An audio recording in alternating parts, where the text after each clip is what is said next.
Well, good evening, everybody. I'd like to call this meeting of the Board of Supervisors of Elections to order on December 18th, 2025 at 7:02 p.m. We'll start off with roll call. So Liam Mercer Here. and Debbie Yatzik Here. and myself, Eileen Leahy. We're also joined by Regina Watkins Eldridge, City Clerk, and Ashley Leonard, Assistant City Attorney. This will be our first meeting in a while that Teresa Buckala will not be joining us. Yesterday was her last day, What? and hopefully, I'm sure she's watching. No, I'm just kidding. We'll make sure to send her a note just thanking her for her work with us during the past year and a half, and and thank her for that. So I did want to at least acknowledge that at our meeting tonight. Second. I'm asking to entertain a motion to amend the agenda so that the expansion of the Board of Supervisors of Elections can be the next item on the agenda. Alderman Savage is here to join us. So moved. Second, all in favor? Aye. Aye. All right, well, if Alderman Savage can join us, we'll go to that item on the agenda.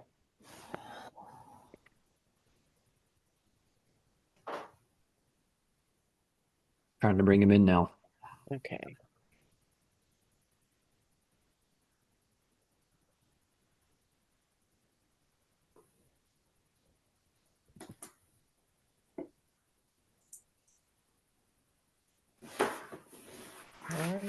All right. Good evening, everybody.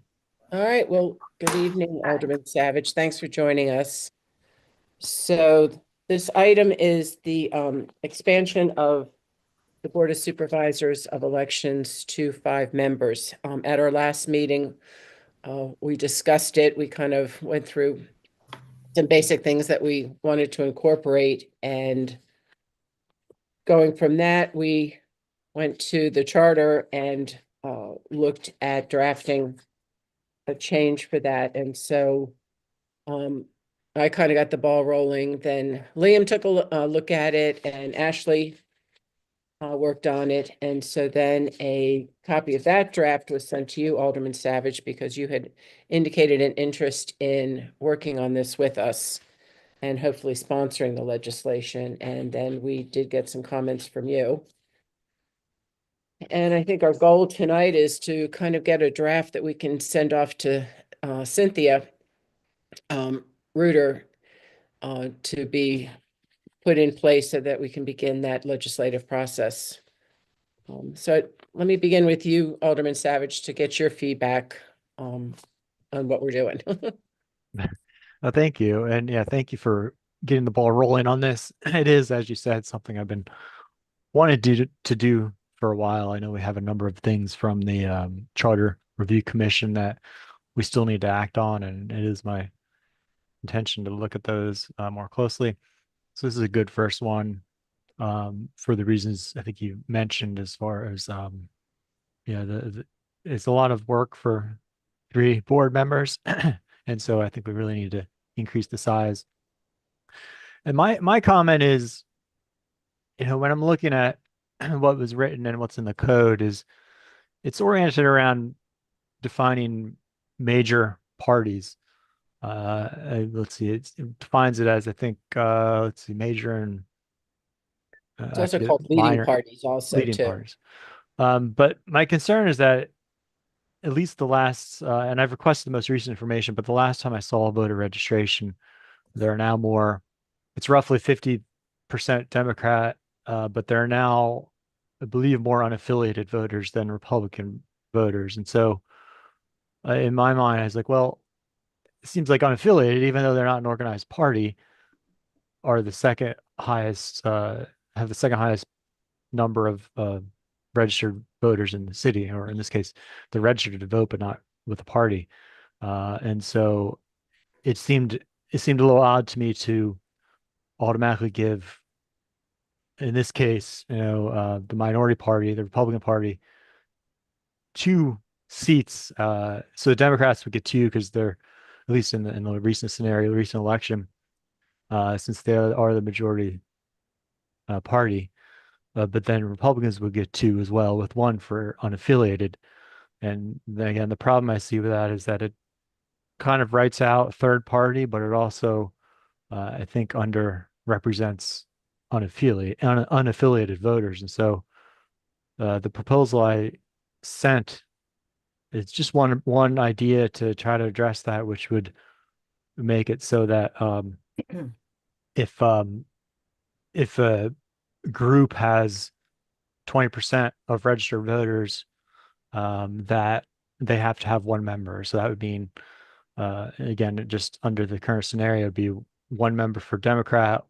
The next highest, I believe, would be unaffiliated, so they would get one member, and then a third member for Republicans, since they would be the third highest group of voters. And then any remaining seats would be filled from the next largest group in order. So that again would go Democrat, unaffiliated, so that no group holds more than two seats. So that would allow the last seat to be potentially filled by, it could be filled by, I suppose, one of the other, well, in this case, it would have to be filled by a third party. And I define that by any party that constitutes at least 5% registered voters. And so, yeah, that's kind of the idea I was throwing out there for consideration. Liam and Debbie, did you have a chance to review this, or? Yes. I have a couple. did. But I did not read it the same way as Alderman Savage with the placing of the selection of members. I read it that two would be from the majority party and then one from any other registered party. I'd love to have two. I'd love to have two slots, but I thought it was two Democrats in the majority, one Republican, and then one unaffiliated, to draw them in, and they would be self-nominated. And then the fifth one would be kind of like mayor's choice.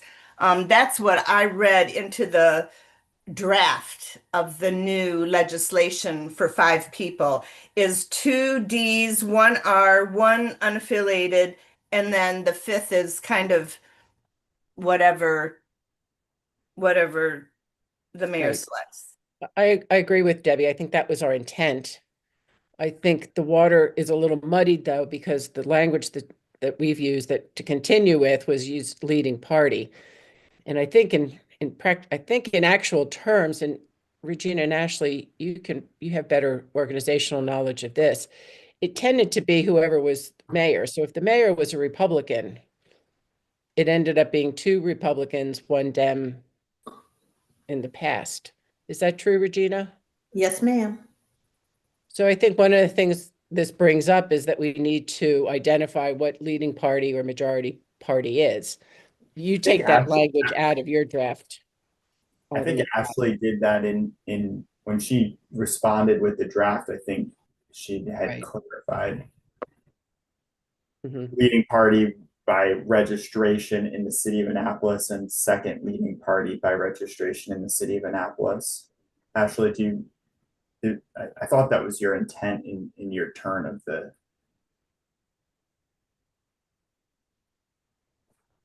Hi, good evening, guys. Yeah, I'm looking. It's been a busy week, and apologies for the kid noise behind me. So the city code already defines the majority party. So that's where we have to be careful with when we're working on this. The majority party is already defined in the code as the principal political party to which the incumbent mayor belongs, if the incumbent mayor is a member of one of the 2 principal political parties.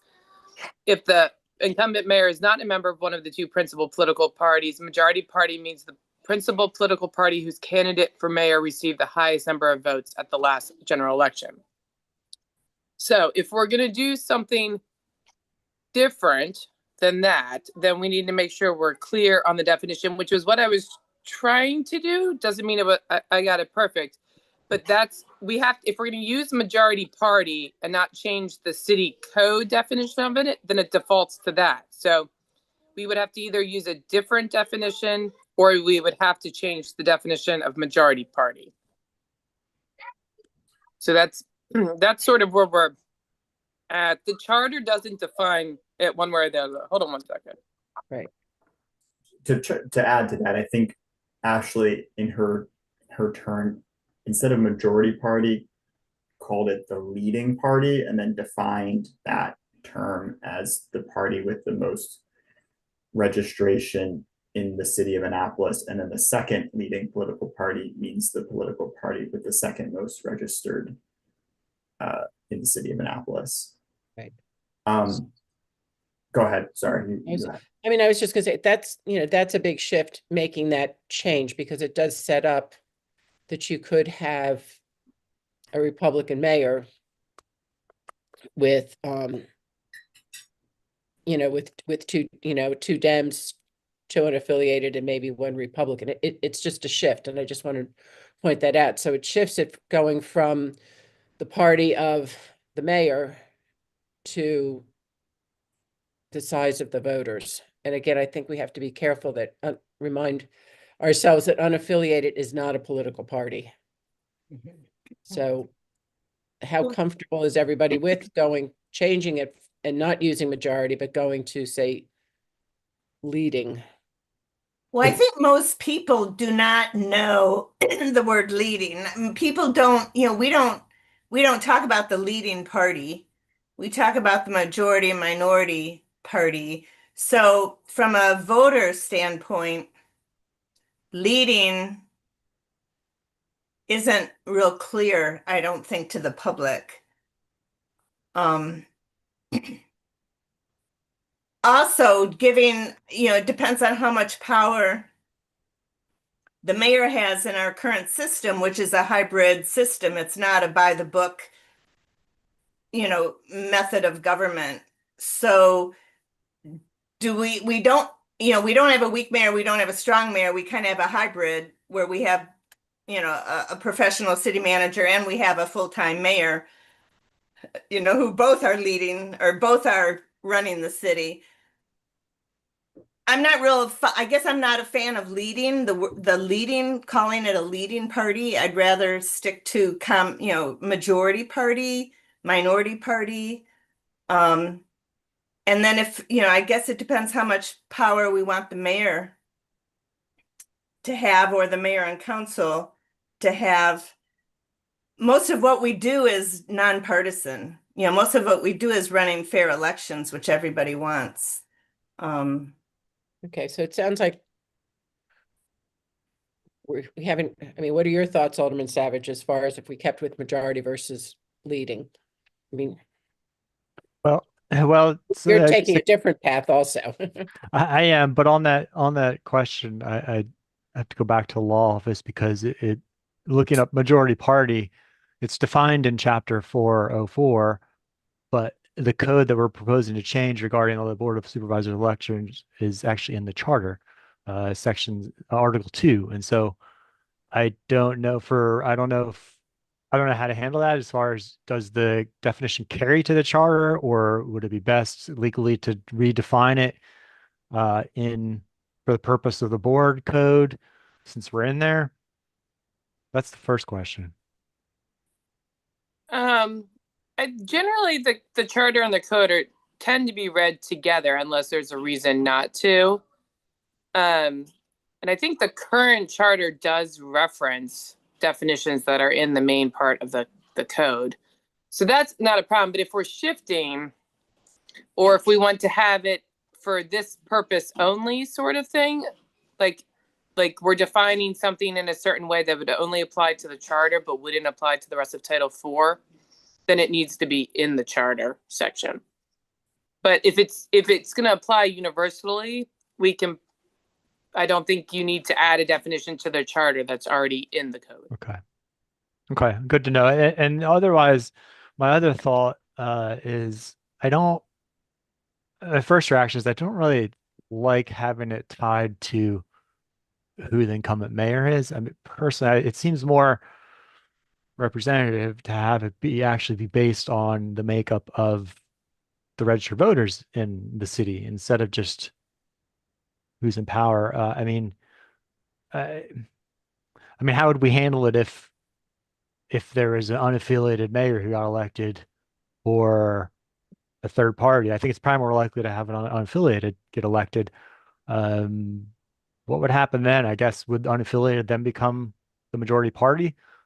So I guess my point is I think the language is a bit dated, and but again, I guess the one question to get feedback from thoughts from the board on would be if you think it's should be tied with the mayor who's in that position, or what party or non-party is in that position, or if it should be tied to the representation of the voters as far as registration. I'll Leanne, give Deb, my, thoughts? yeah, I can give my 2 cents. I mean, and I think we all kind of agree on this, that it is, should be the registration, the voters as determining, um, the way that we've designed it, and I think also Alderman Savage's, draft legislation, what gives some leeway to our legislation provides one seat on the board that's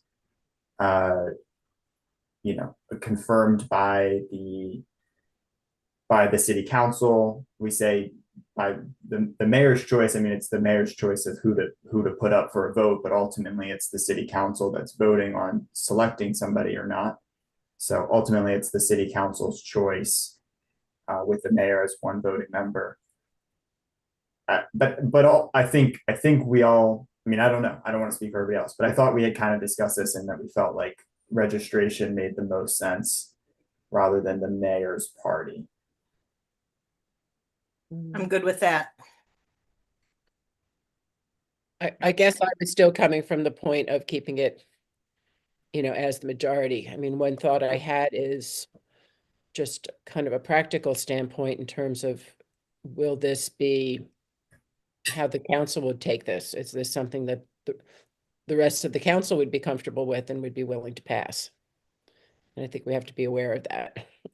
While we may be nonpartisan, we're also very partisan too. So I think the bottom line was that we were trying to broaden, not just expand, but broaden the representation of that. And so I think it's something that needs to be, thought about in terms of how it's going to work. I mean, I'm open at this point. We can certainly sit and, take a look at this a little bit, deep dive and maybe look at trying to combine a little bit.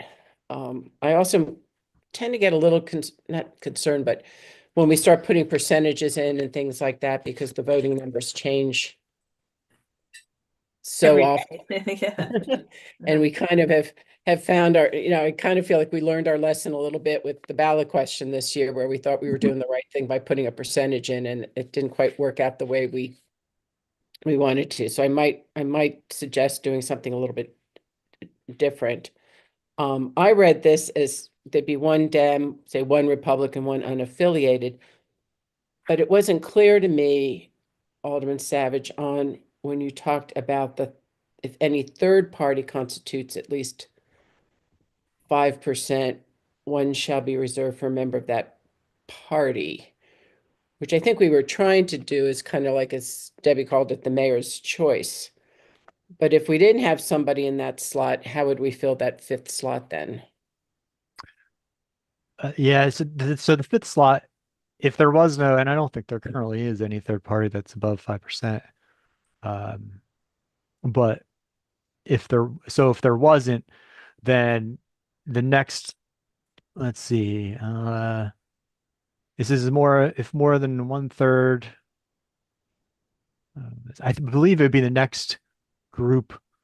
Yeah, so it'd be in Roman numeral 2, 1, and then Roman numeral 2, and your remaining seats would be filled. by the next largest group. So in this case, it would be again, two Dems, one Republican. Sorry, two Dems, then well, I guess to start over from the top, again, it'd be one Dem, then one unaffiliated, then one Republican. And then when you go to Roman numeral 2, that would kick in to say it would be one more Dem and then one more unaffiliated because they would be the second largest group. So the total makeup would be two Dems, one Republican, two unaffiliateds. But I guess the underlying question in there would be if the board has thoughts on whether or not, I know unaffiliated are not a party. They're not an organized group with any kind of cohesive policy or politics, right? So should they, even if they are numerous, more numerous than a party, should they be having the ability to have two seats on this body? It would make them have more seats than the organized party, which would be the Republicans. So that's, again, one of the underlying questions. Like, would be curious what the board's thoughts are.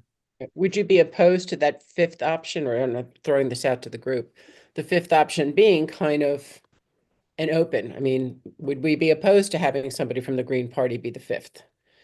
You know, we're kind of cutting out some other people too by making that 5%. If the concern is, I think I also heard a concern about having three of the same party or group on the board. I mean, that could also be taken and just saying Yeah. no more than two from one group would be on there, if that's a concern. But I kind of like the idea of that fifth person being allowing the mayor or the city council to have some discretion. And I think also, we also want to incorporate here, bringing people on that have experience and expertise in elections. And so if there's a fifth person who has great experience and they're already, and the other slots are already kind of filled for some other things, I think I'd like to have that flexibility with that fifth person. Eileen, you're talking about under the board's proposal. Well, we've incorporated it in our proposal in Alderman Savage's. If I'm reading this correctly, it really, you have to have 5% of the registered voters. So it goes Dem, unaffiliated, Republican, and then Dem, and then unaffiliated if there's no 5%. So you're blocking out perhaps another Dem or another Republican or a Green Party or a third party that may be a good person to put on the Board of Elections. Yeah, that is what my proposal would do, but it does cap it at no organized group should have more than 2 seats. What would we use as our date of registration? Because the cycle of an appointed member is 4 years. Registration changes every day.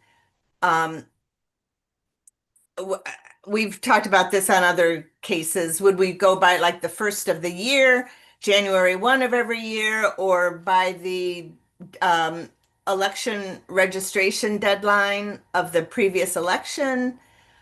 We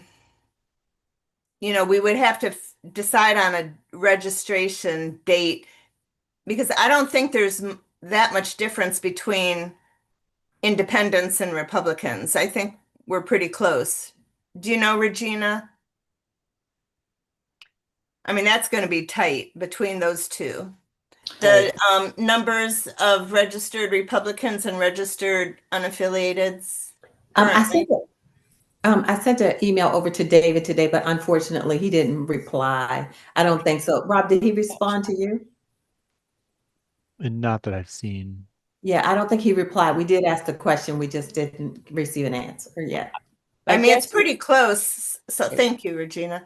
It's pretty close. So depending on, a 4-year term, things can change during that time period. Well, to me, another question is how long does a person have to be either registered as unaffiliated or a Democrat? I mean, right now, again, I don't want to overcomplicate things, but,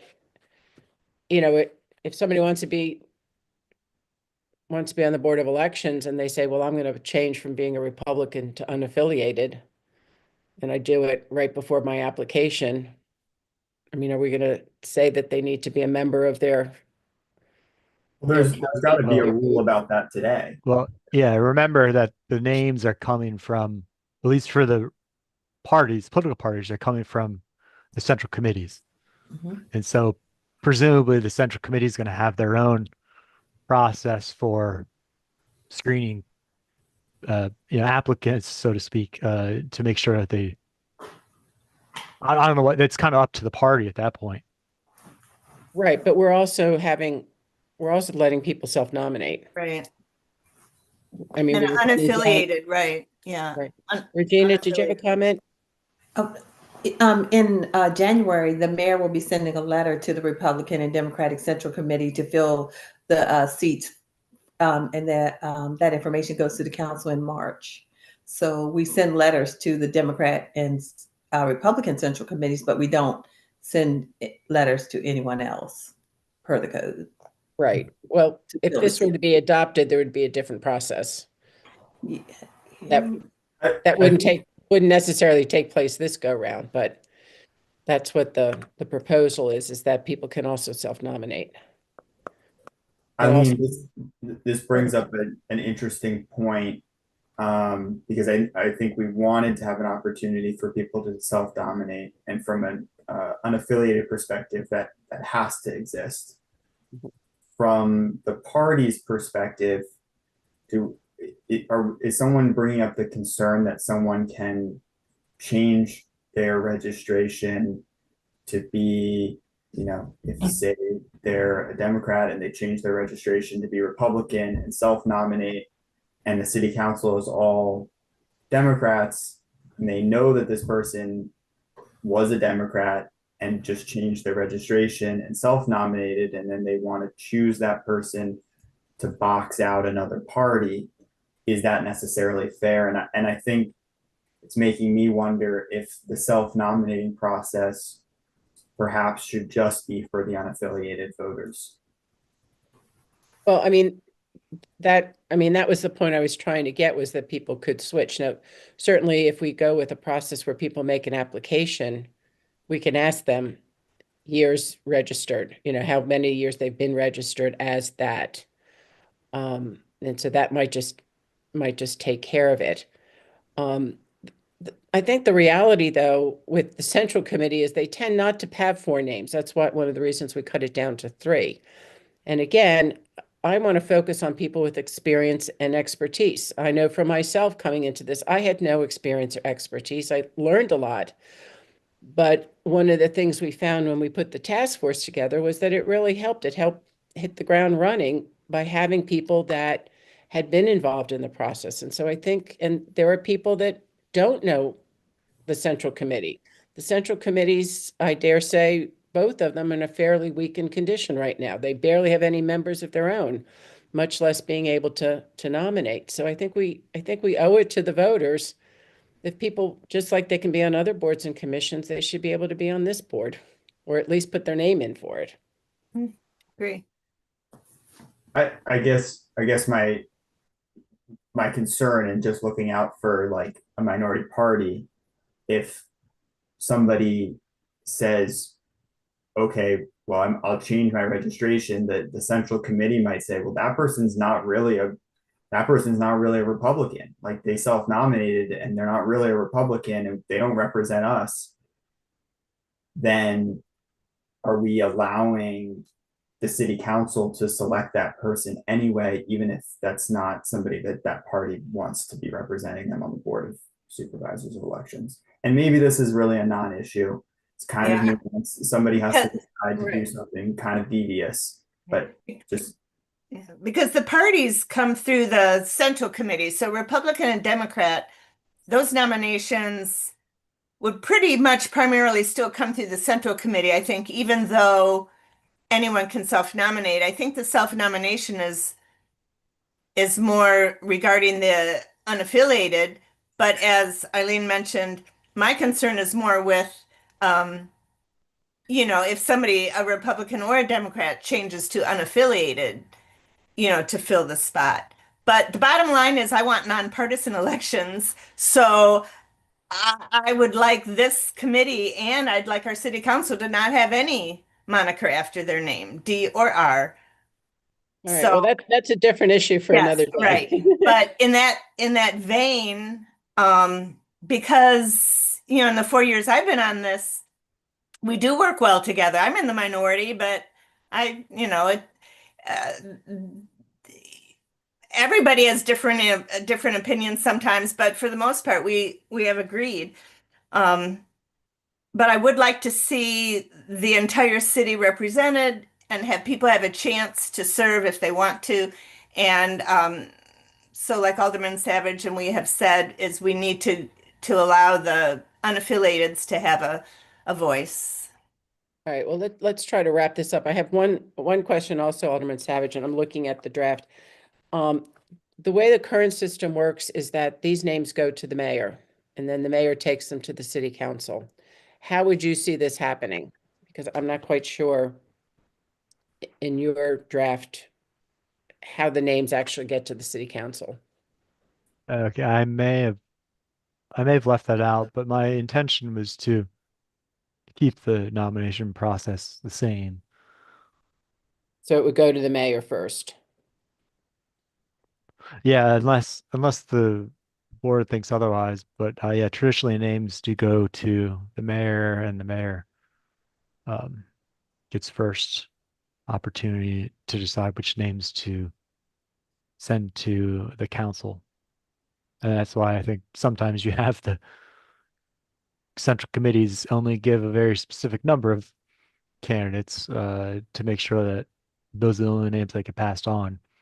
Right, and so, I mean, people will get vetted, and so to your Yes. point, Liam, I think if somebody, I think the mayor will take into consideration if someone is nominated through a central committee versus being self-nominated, unless there's maybe a certain amount of expertise that they can exhibit that the central committee didn't know about. Excuse me.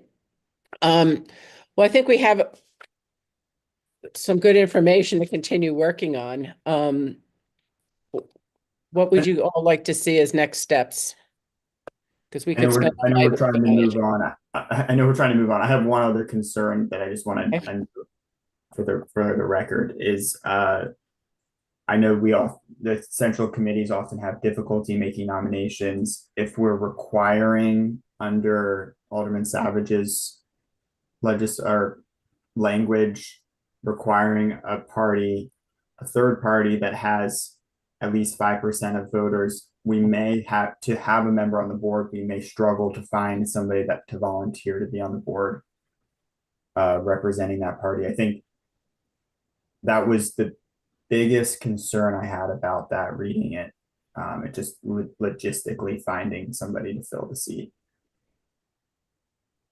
And then if you're asking overall what my opinion is, I think overall my opinion is to put forth the language that Ashley has reviewed.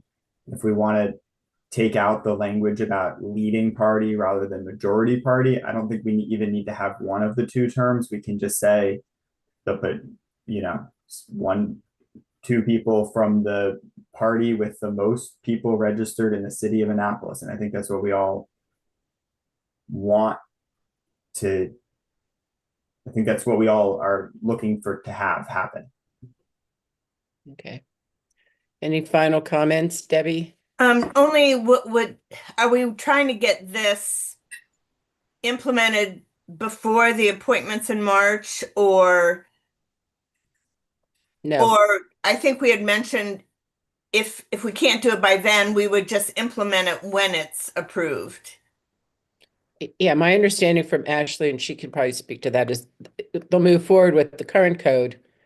And then there can be some sort of transitional type of thing to bring the other two on. Okay. Now, that may depend a little bit on how the legislation is finalized, but So time, because we need the 50 days for a charter change, and there's only 2 meetings in January. So it looks like we're not pressed for time, but we want to get it done. No, I think we acknowledged that at our last meeting, we likely, we were caught in a bind because we were running an election and opted not to really approach it. So Ashley, I see you're back on. Yeah, I'm here. Sorry, I'm just Yeah, that's I all was right. I running think around. we were talking about how this would be implemented. Yeah, yeah. So now I'm coughing.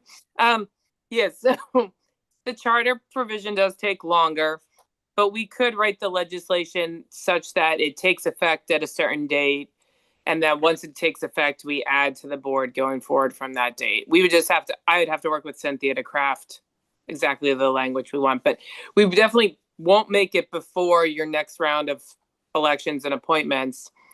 But that doesn't mean we can't transition into it later. Okay. Does that answer your question, Deb? Yes, thank you. Final thoughts, Alderman Savage? Excuse me. No, I look forward to seeing your recommendations, and thank you for the accommodation to bump this up on your agenda. Thank you. Not a problem. Liam, would you be willing to work on kind of a redrafting, kind of what we've talked about tonight and taking into consideration Alderman Savage's comments and come up with a different draft that maybe then we could pass to Ashley and myself and Debbie and back to Alderman Savage? Sure. Sorry to put you on the spot. No problem. All right, that would be great. So I think we'll just move forward with that of looking at the different drafts. And I think we've worked through a couple of different scenarios to help kind of crystallize how the process might actually work. And then we'll go from there. So we'll work on having something for the next meeting. If not before, hopefully look at it beforehand. That sound Yes, yeah. all right? Great. Thank you Well, all. thank you for joining us tonight, Savage. I know Thank you're. Have a good evening. Excuse me for my coughing. That's okay. I'm getting over a cold. If we get I guess, can I ask a question? If we get a draft that we all sign, I mean, our next meeting's at the end of January. If we get a draft before then that we all like and can confirm that we like over email back to Regina, perhaps, so we're not in violation of any rules, can we have the alderman introduce the legislation before our next meeting? It's in the interest of time. So just on that, I mean, part of it depends on staff reports. So yeah, if you can get it done soon enough, but staff is probably going to need at least 2 weeks to get all those reports completed. Just keep that in mind. Yeah. I think Okay. we go ahead and we get another draft working and take a look at it. And if you want to meet before our next meeting, we can certainly do that. As Regina's pointed out, the process is going to start working anyway. And I think we also have to keep in mind finding out, is there a new person in place for boards and commissions? No, No. not yet. Not at least per my understanding. I think Kate may be filling in temporarily. Kate Because Petty. that might be another component in terms of process. So while I know we'd like to get this wrapped up before our terms end, I'm hoping at least one or two of the committee will still be on the board the next go round, and we'll push it across the finish line. But let's work on trying to get a draft. And if you want to get something out sooner than that, Liam, we can go from there. Okay. Okay. Yeah. Also, there's five Thursdays in January, so our meeting would be on the 15th of January, and I'm out of town. I'm out of country from the 9th to the 22nd. So just saying, for the next meeting, I may miss it if it's on the 15th. Okay. All right. Well, we can talk about that too. Yeah, just for. Okay. I couldn't go anywhere in the fall, right? We weren't allowed. We've been trapped kind of since July. All right, well, it sounds like we've got something to do, so, all right, let's move along. Thank you. All right, so the next item on the agenda is public comments. Were any submitted, Regina? No, ma'am.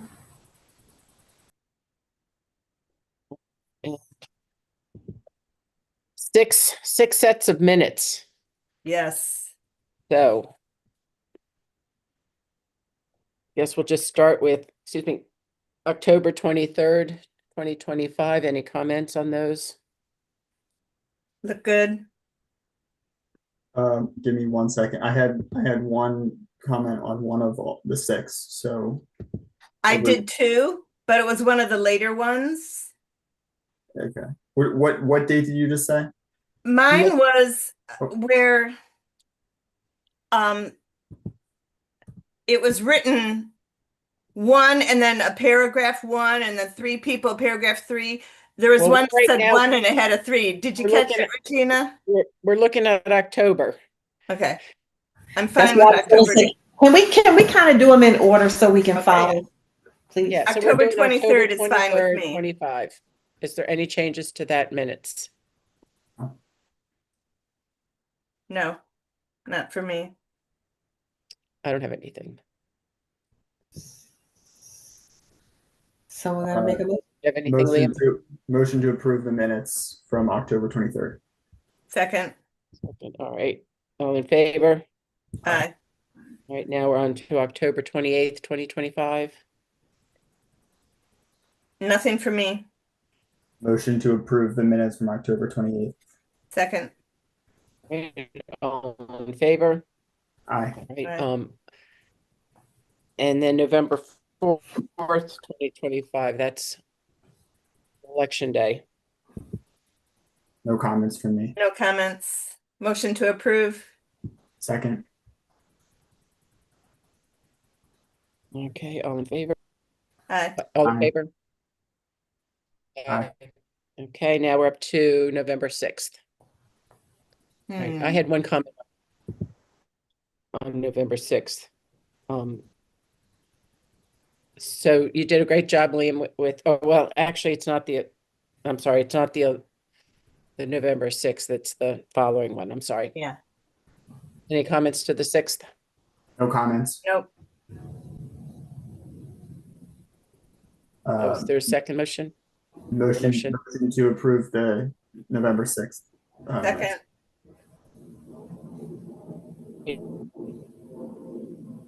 All in favor? Aye. Aye. All in favor? I think I'm Oh, not there you hearing go. everybody. on that. Okay, now we're up to the 12th. The only comment I had was, Liam, you signed yourself as member, and I think you're secretary. Oh, good catch. Is that reflected on the 6th? Well, the 6th you're voted in as the secretary, but I don't think we. I wasn't. Minutes. But on the 6th and the 12th, you submitted the minutes, and Well, then that should be reflected on the 6th and the 12th. Okay.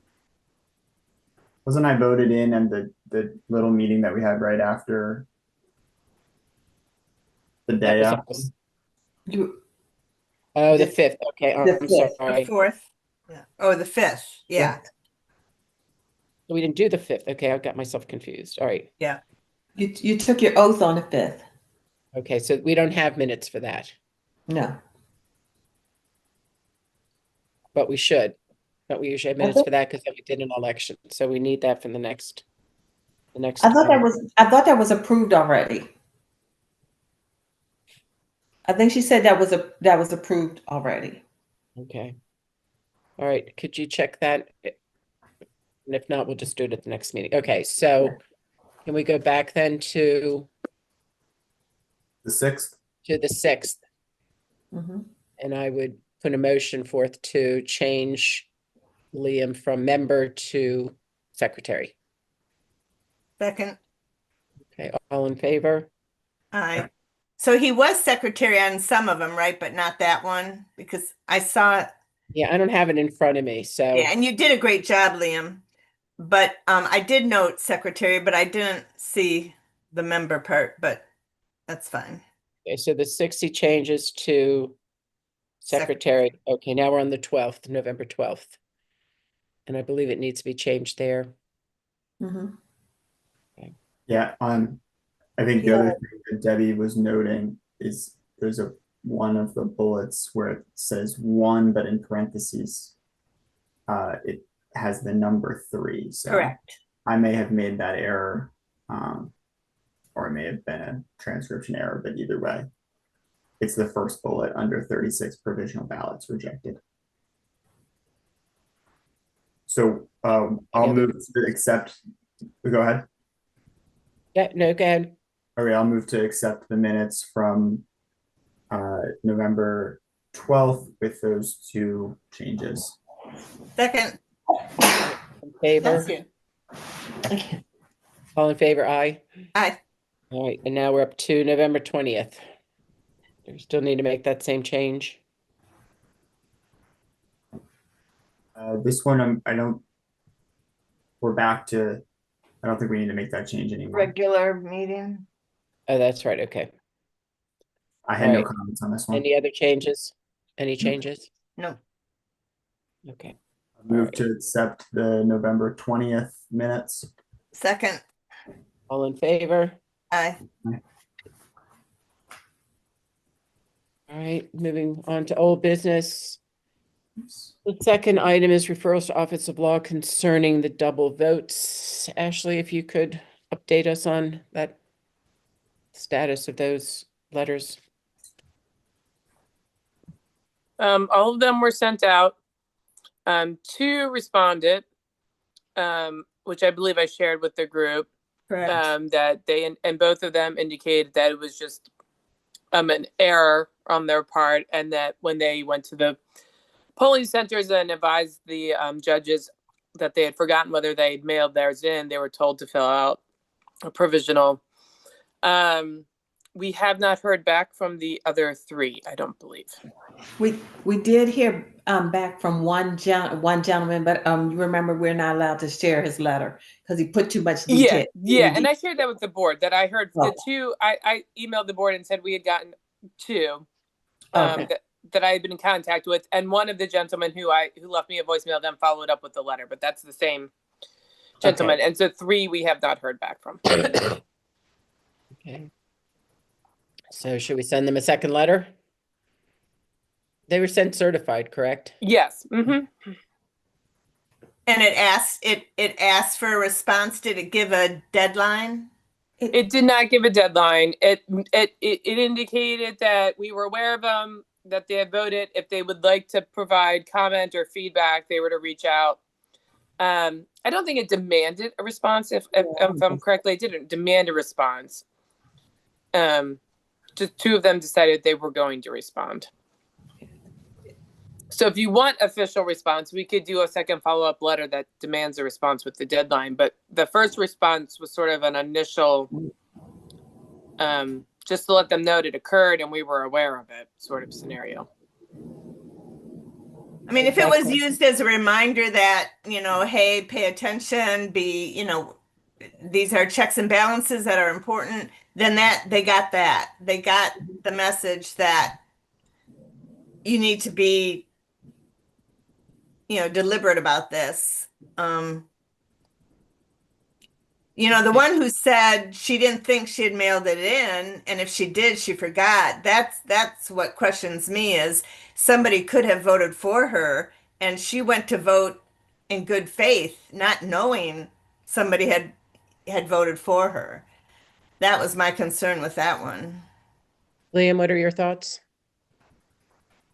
I think my thoughts are to keep a record of the 3 voters that didn't respond to us and check next election in 4 years if it happens again.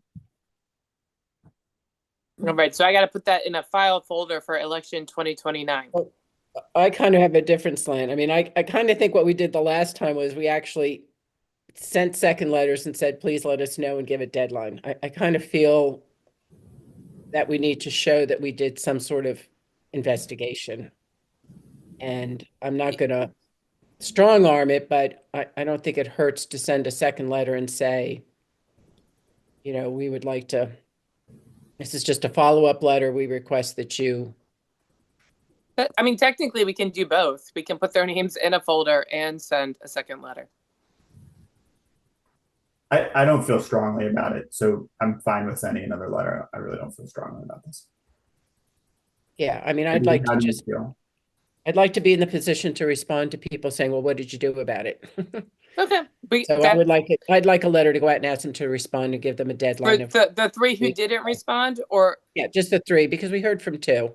Yeah. But to the other three and just say, please give us a response by 2 weeks or a certain date and send Okay. it again. Okay. I can do that. All right. Do we need a motion for that, Regina? Not really. You just ask her to do it. Okay, so Okay, I don't. that's Sounds good. Cool. Okay. All right. And that's done. All right. I can't believe we're doing campaign fund reports again, but that's the next item on the agenda. They weren't so bad. Well, full disclosure, I did not get as many done as I would have liked. I've been on the mend for the past week, so, all right, so I know that Teresa and Kaylin sent them out. I guess we'll go in alphabetical order, if that makes sense. Do you want to how would you all like to do this? Do you want to do by name and go through all the ones that they owe us, or just do the most recent? Let's go by name and do all the ones, because I think some of them, they work Are together. together. So I just went through what came from Teresa, in that drive, that Google Drive. Is that what Okay. you all did? Right, and then there were some other ones that were sent. Right. And some are missing. Right. Some just Yeah, we are. still have some missing. Yeah. Right, okay. All right, so we are still waiting. If we start with A's, we are still waiting. I have not heard anything more from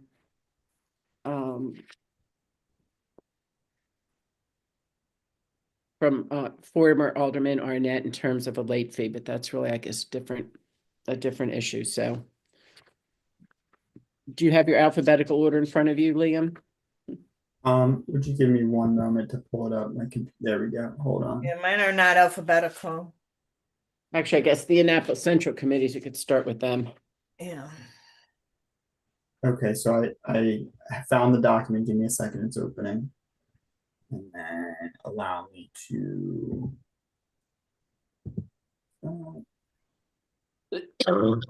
Excuse me. so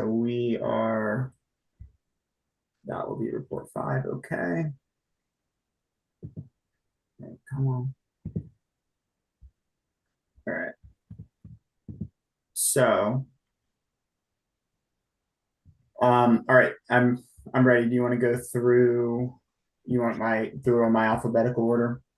Sure. Okay, so first I have also Johnson. Was hers sent separately? Because I didn't see them in the drive. I did not either. Those were ones that I forwarded, that Kaylin sent to me. And I forwarded. Oh, I printed. Oh, I thought that was the dates of the late fees from Kaylin. No, this was something I sent. Let me check. I just sent them forwarded them a couple of days ago. Oh.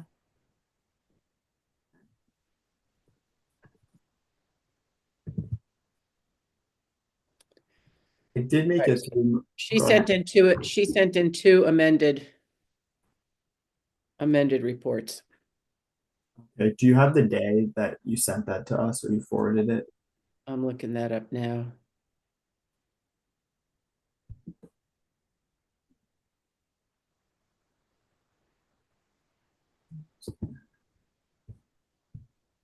And it came from your email? Yes. Um, I, Oh, I found it. I found it. yes. There's 7 attachments. It's on Tuesday, December 9th at 12:57. Okay. Okay, I have not had a chance to review this batch. Okay. Let's go through them now and figure them out. Oh, yeah, me neither. Okay. I have them here though. Okay. Do you want to, Liam, can you just put it up on the screen? We could look at them together. Yeah, sure.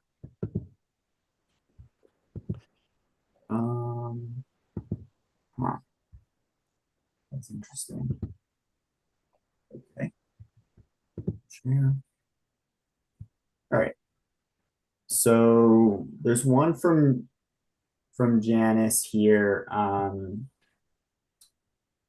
This one is the one that's dated 1/1/25 to 8/17/2025. Okay, amended. This is amended, but this is the one that I believe we approved. Is this, oh, I see. She's got the second one below it here. Okay, so she's just been submitting the front pages. These were the pages. Okay, all right. That helps us track the numbers. And this was received on the 25th. Look at this one quickly though. There's a second one here. This was also received on the 25th. And the dates on this one, 10/27 to 12/5. This one has the 3. Okay. Oh, okay. So she submitted her 4th one. Okay. All right. All right. So we had asked her to submit these front pages. I need to pull up an email on the side here to remind myself what these needed to say. So I'm going to stop my share for a moment. Sure. Let me pull up this email. My notes say that we needed to check the ending balance on amended number 3. Yep. Let's see here. Where's my email?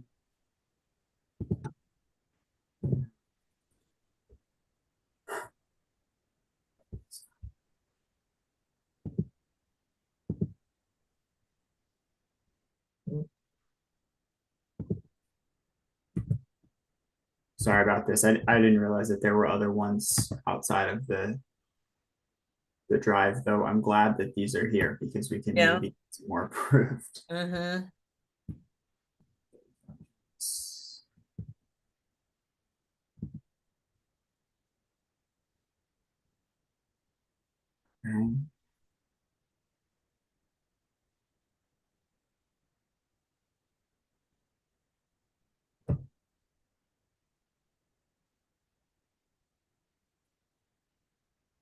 Okay, I have what they need to say, so let me compare. I'm gonna go ahead and share my screen again. Okay, everyone can see that. All right, so fund report 2 should be dated 8/18 to 9/7. That's correct. Should start with 10/15. This contribution amount is correct. This is correct. Okay, so this one looks all correct to me. The fund report 3 should be 9/8 to 10/5. Starting balance matches the previous one. There's no contributions or loans. There's $66.70 and then 10/98/30. So that's correct as well. And then fund report 4, 10-6 to 10-26, starting balance, nothing, ending balance. Okay, so I think all three of those are correct. Based on my knowledge, do we want to, because those were from previous reporting periods, do we want to go ahead and move on those now first? Yeah, I think we said we were just gonna do them all based on the person, so. So you're saying what was the first one? It was an amended for the first period? No, the first period we've approved. I think it was resubmitted there again, but we had approved it. The second period, 8/18 to 9/7. Mhm. So it's an amended. It's an amended. It's just the summary sheet, which is what I believe we asked for, and it's correct. Okay. And number 3 is correct? Yes, number 3 is correct. So this is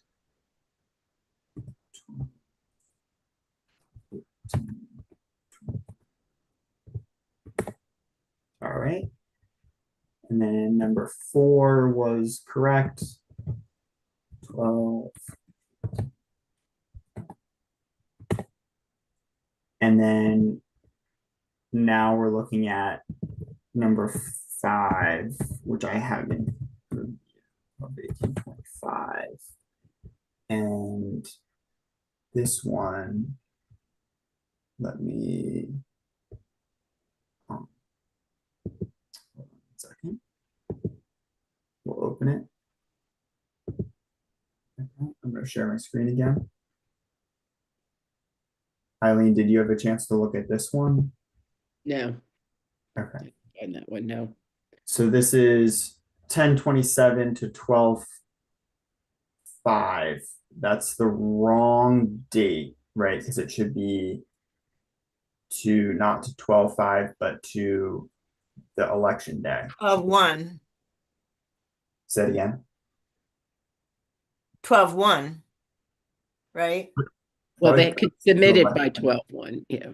Yeah, but it should be Oh, 11/20. or 11/4. It should be election day, right? I have it here. Right, so 10/27 to 11/4. Yeah. 11/4. Okay, so otherwise, this is pretty straightforward, and the ending balance matches the previous starting balance. I think we just need to ask for an amended report to fix the date to be, another summary sheet. yeah, just the summary sheet. Exactly. All right, put that on my notes. We can't just change it. No, Okay.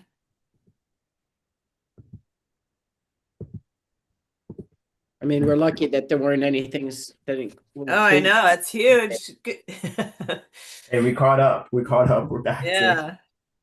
to all right. So the second one on the list is the DCC.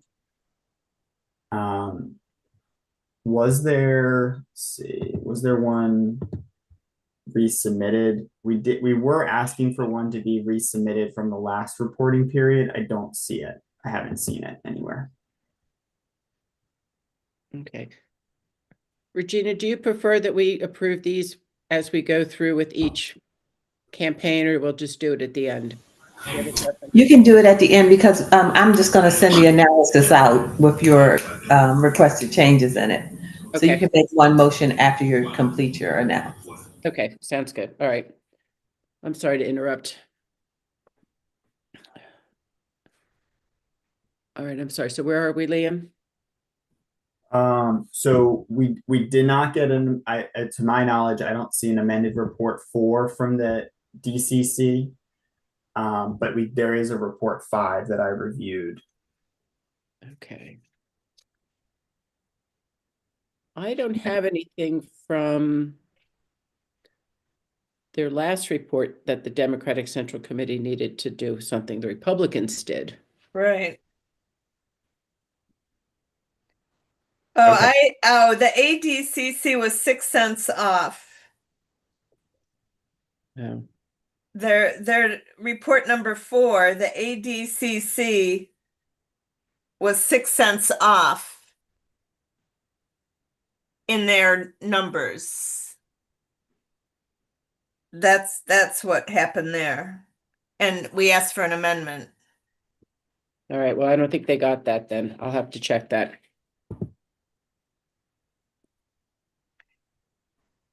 Because they're not on the sheet for that. Does this report show anything with the, all I showed for this report was they didn't slash and initial the empty pages, which is minor.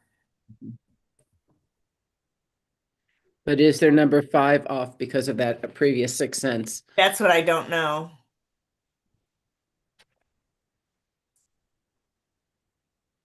All right, well, we could ask him just to do the summary sheets.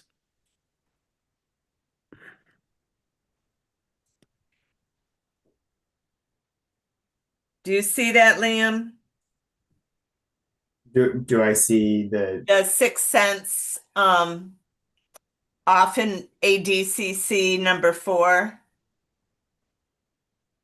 um, and has it been fixed on number 5 without maybe they didn't do an amended report, but maybe it's been adjusted. I don't have the 4th report up, so I can. Okay, that's I okay. have to look for it on the website. All right, well, we can check that. All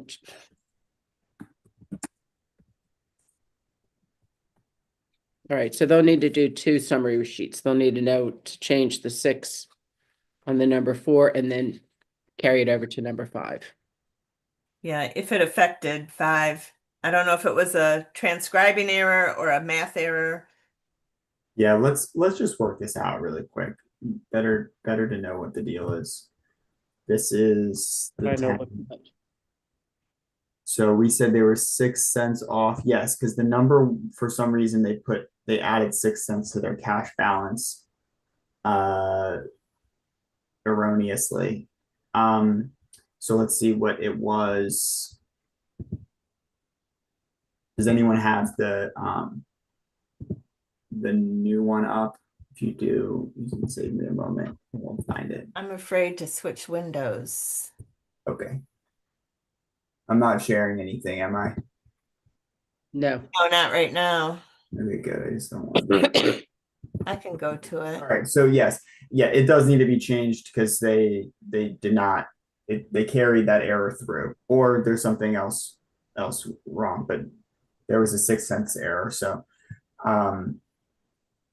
yeah, I think they need a new summary sheet for both periods. Okay, and I'm looking back and I don't think they were on the list for that 6 cents. So the fact they didn't submit it is not an error on their part. So Okay. I'll correct that. Okay. Anything more on them? Nope. Moving on. All right, next one's what? Republican Central Committee?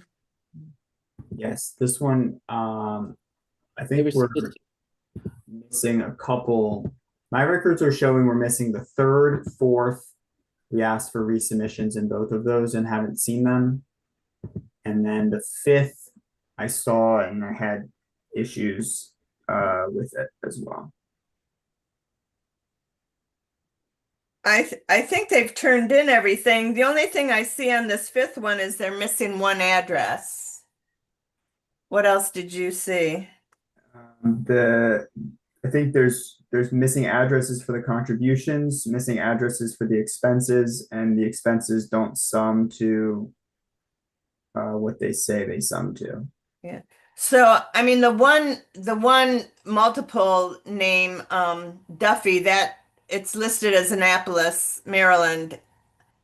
Her street address is not in there, but the name and city and zip I don't know why the street address isn't in there.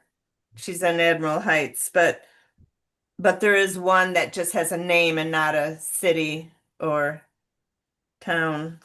But yeah, I thought that they're because I've talked with them not recently, but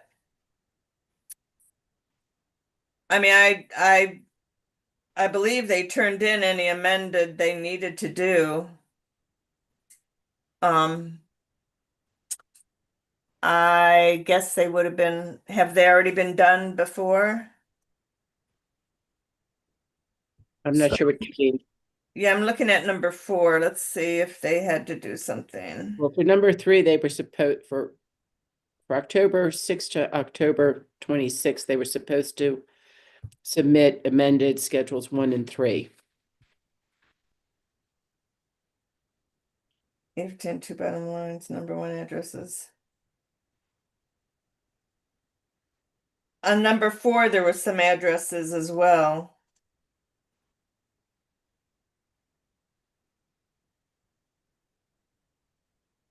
And I thought everything was turned in.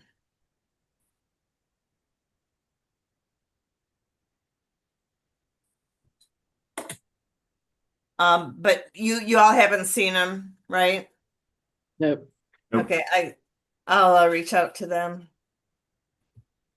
Well, I'll put it on the summary sheet and they'll be getting it Sure. like everybody else do. I'm just wondering if they're in and we just don't have them. We'll see. I think they've sent us everything they have.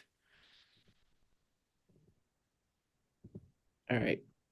So if I have this correct, they owe us an amended number 3 and an amended number 4. And an amended number 5 now. Yeah. Liam, you found some math errors? Yeah, it looked like the expenses didn't sum to the number that they had. And this is on number 5. Because that happened before. That was a carryover then from a past one because they were to amend expenses that didn't match up on like 3 or 4, on number 3 or 4, I thought. Well, Debbie, if you can reach out to them and see if you can get them all lined Yeah. up and submitted, that'd be great. The next one on my list is Arnett. And in my records, I don't have us approving that first one. Didn't we receive something that was listed as final, but We did. didn't seem like it could actually work?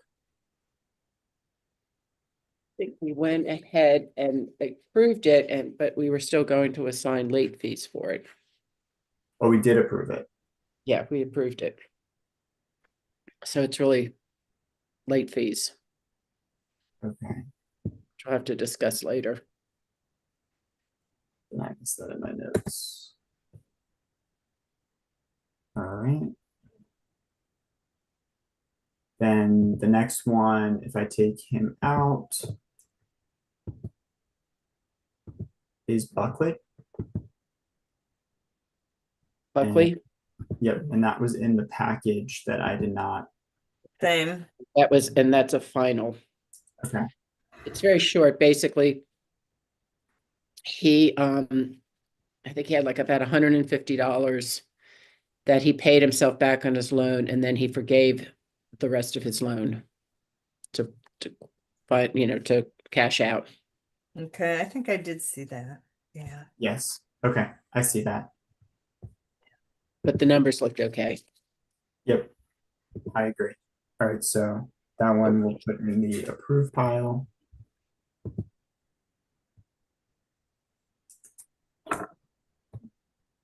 And that's final.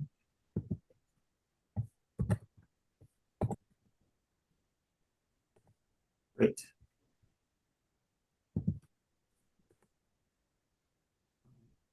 The next one. Break that down. The next one is Conti.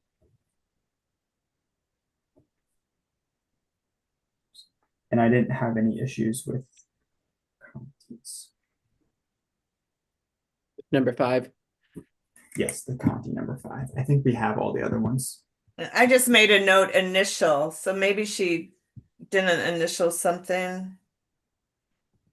Oh, I know. She didn't mark if it was she didn't mark what kind of report it was. Initial, amended, or final. Yes. Good. I think I did see that, and I But I wanted think to we ask- could, can we do that? I don't know. That's just would make it easier. I don't think we have to, I think in the past we've decided we don't have, we'll let it go rather than, we can't change it, but Okay. pretty minor, because we've had a couple of others that they're really amended, but they check off initial. Okay. I think also, if there's only one of them that's ever gets submitted, then it's clear that it was the initial one. Okay, cool. Conti number 5 is okay. We're approving. Okay. Kunha, That's number okay. 5. Did you look through it? I didn't get a chance. That one was at the bottom of the pile and I didn't quite. It looked okay to me, but I did not go back to check didn't- the I didn't beginning check that one. balance. Yeah. I checked the report, but I didn't compare it to the earlier report. Okay. These have always been pretty clean. I thought you would do that, Liam. The checking to the previous report? Yes. No, I like to let Eileen do that. All right, I'll check it really quick. Hold on, so we don't get ourselves Were in you trouble. sick, Eileen? Are you a I've been cough? sick. Yeah, I've been sick, unfortunately. Ugh, that's awful. Hope you feel better. Thank you. Not a good time of year to be sick. Some fun. Come on.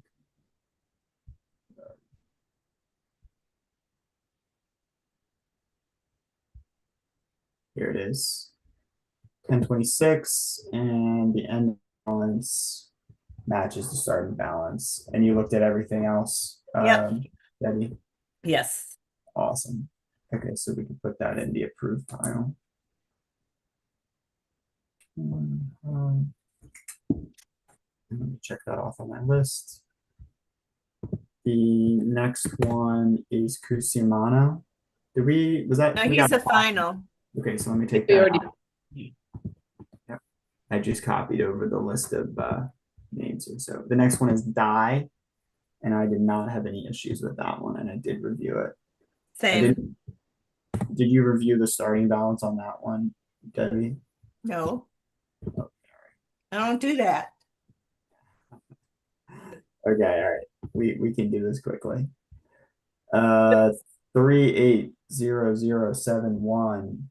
I feel like I remember that being the same, but I'll double check it. Maybe on schedule 1. Yep. Okay, cool. I think we can put that in the good pile. Okay. The next one, did we have a final report from Finlayson already? No, we didn't. Doesn't look like we did. I don't have it marked as final. She, to my knowledge, she wasn't going to file a final. She was keeping it open. Okay. Okay. Was there one in the separate, I'm looking that up. Let's see. maybe it was in that.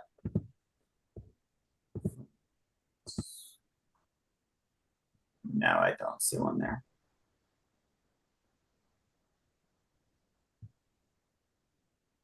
Yeah, I don't have her marked off for this one. For either pile. All right.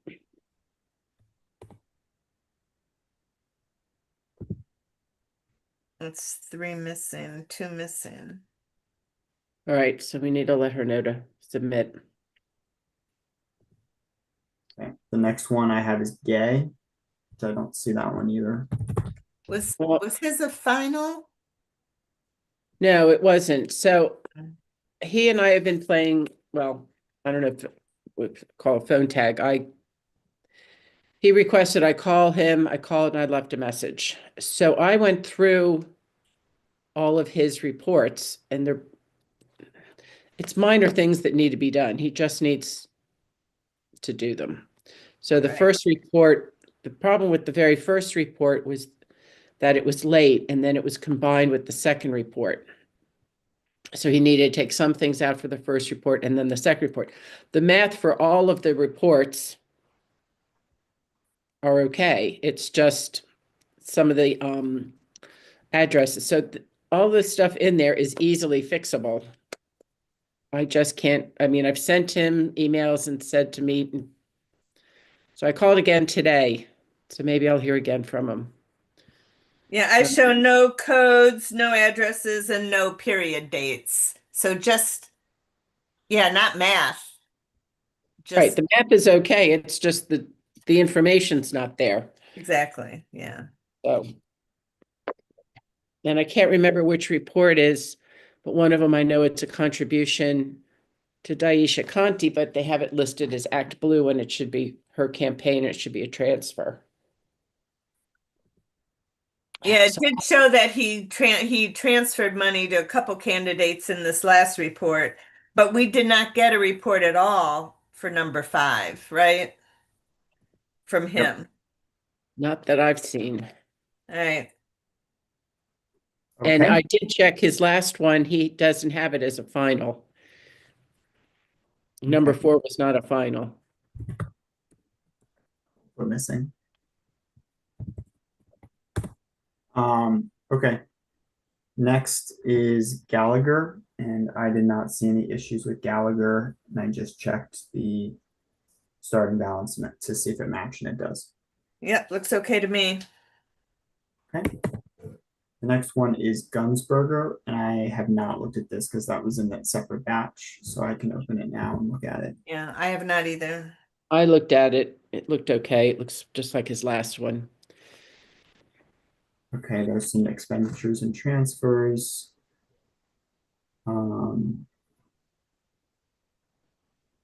663, that should be right.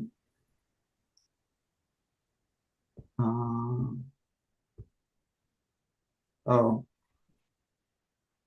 He has expenditures and transfers listed on the summary sheet, but there's nothing on Schedule 3. It's just marked as not applicable, but he has them on the summary sheet. I'll share my screen. Okay, I have it up here too. Yeah, I missed that because I saw that he put non-applicable on all the. So he's got a 237.61 here. And then on Schedule 3, there's nothing filled out. Sometimes there's an attachment though. There's nothing. Okay. So I think we need to ask for. Yeah. Yeah. Do you want me to just quickly check the starting balance there so that we can just give him, just give him 157. Wait, that's Gavin. Come on.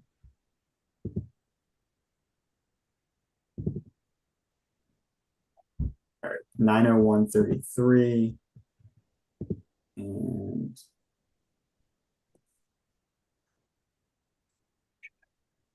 G is down.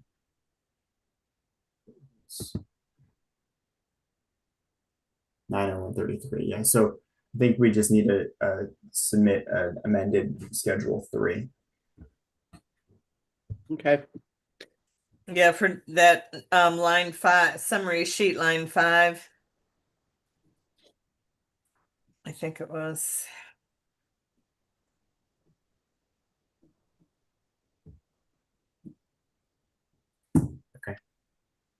Right, next one.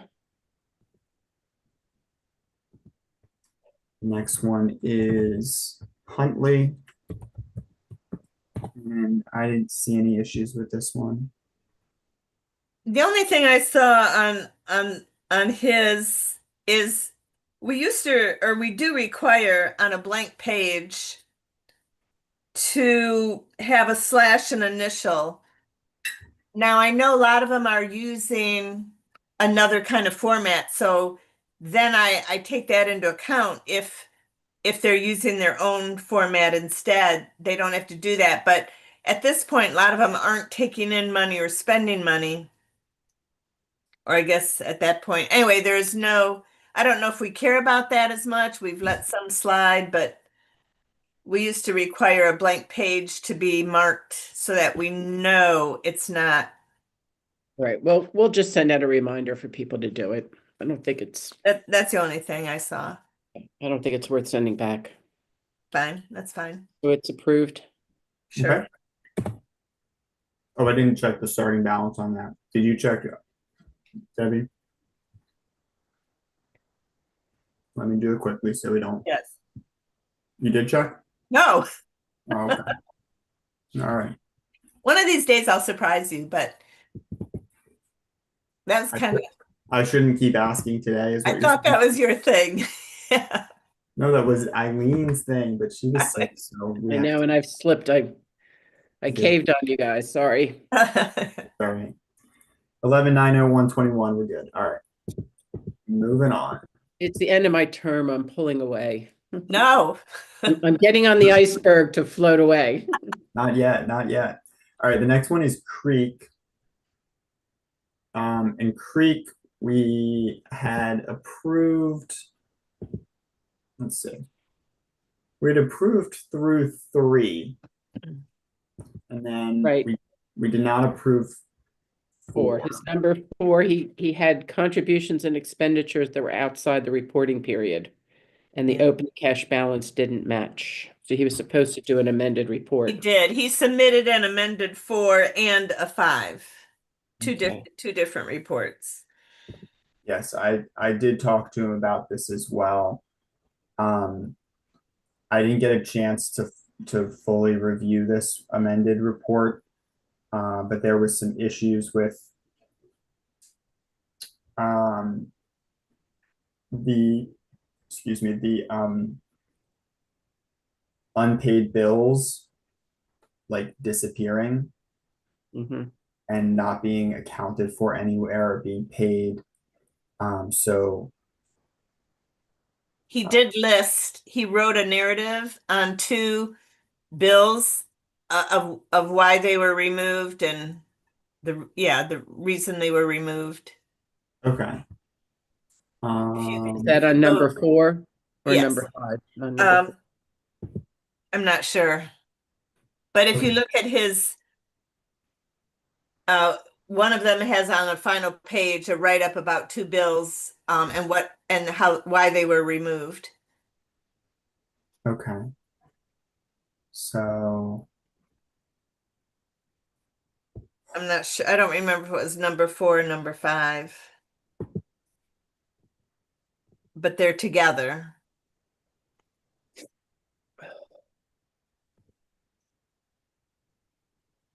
okay.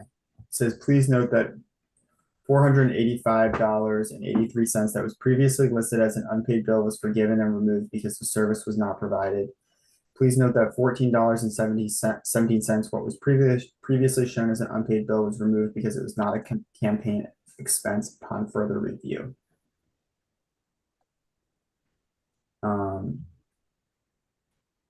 So did he balance it out? Yeah, this is going to take me a second to go through. I wish I had time to do this in advance, but I didn't. So let's see. What's the cash balance now? Okay, so the cash balance does align with the proper starting cash balance. The contributions didn't need to change. The total cash available appears to sum correctly. The expenditures, he has changed a little bit here. And then the cash balance has not changed. So that, let's make sure that this front page sums correctly. 3, 1, 2, 9. Oh, I should share my screen so everyone can follow along. Hold on. Hang on with me, guys. Okay. Share screen. Okay, everyone's seeing that again? All right. Plus 1950. Okay, so that's the correct number on the total cash available minus 3903.44 equals 1175 or 1175.87. Total outstanding obligations is now 2419. As we go through this, I didn't think there was any issues with this contribution list. The expenditures and transfers, let's take a look at those. Okay. Okay, so he's addressing a change from the previous report here. I think that's a reimbursement. There is a loan repayment on this as well, $500. You guys want me to use my calculator and sum this all up and make sure it's adds correctly? Sure, that would be great. 22.54.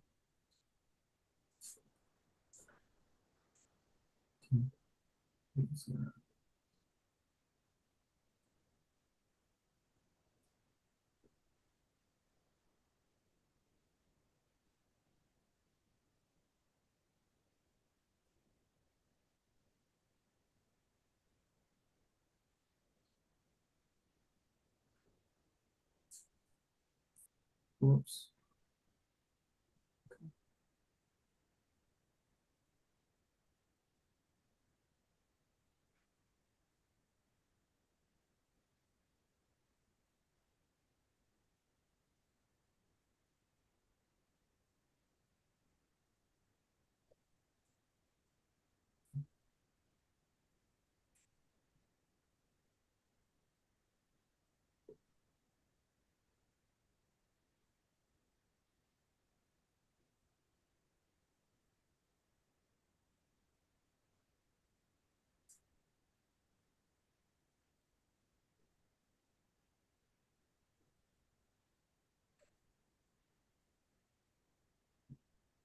Okay, almost there. It's a long list. Well, you know his returns better than anybody. I guess. Let's zoom in here.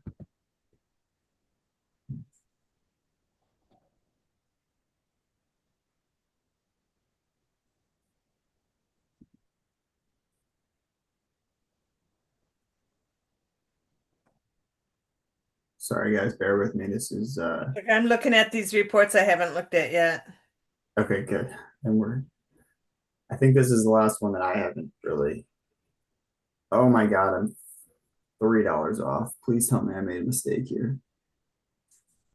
143, 82, 39, 4, 136. Perfect. It is my error. All right. Yes. All right. Perfect. So that is the correct, that adds correctly. Let's go down. He still has a loan of 2419. And then there's these notes. And then he's got his in-kind contributions here. Let's add those up. 38.16 plus.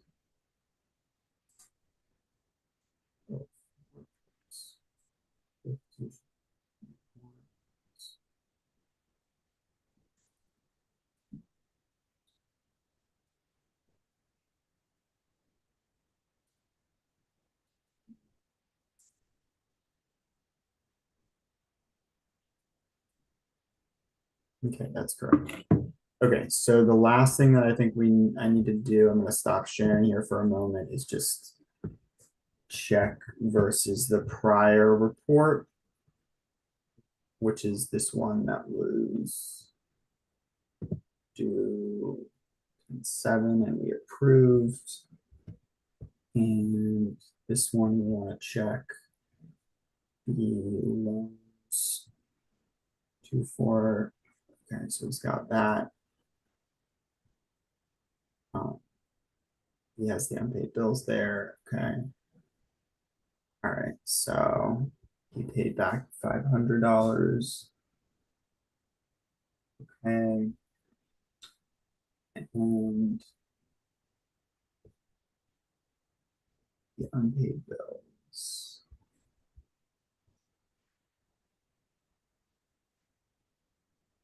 Would be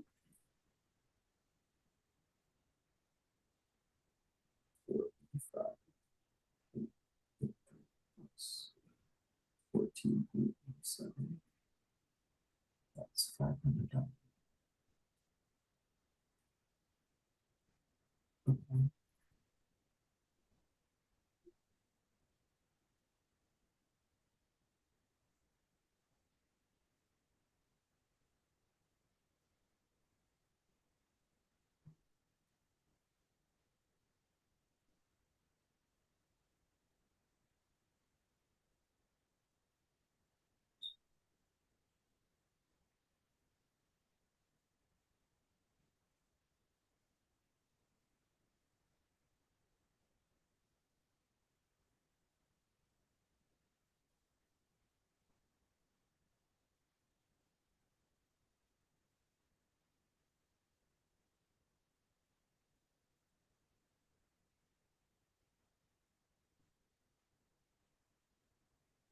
Okay.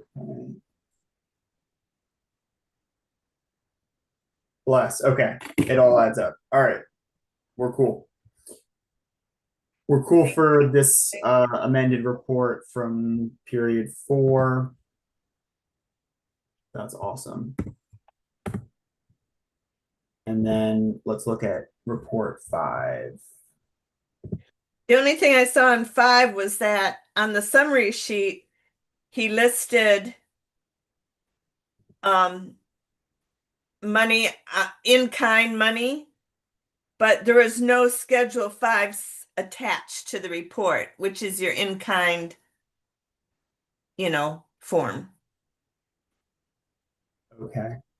So maybe it just didn't get scanned but I mean, it showed there's activity for in-kind, but it wasn't displayed, noted. Unless you all can find a Form 5, Schedule 5 on his number 5. Let's see. I mean, his Schedule 5 says see attached, but there's no attachment. Okay. Yeah. Okay. I agree with you completely. Do we want to try to confirm if that exists or not and wasn't scanned, or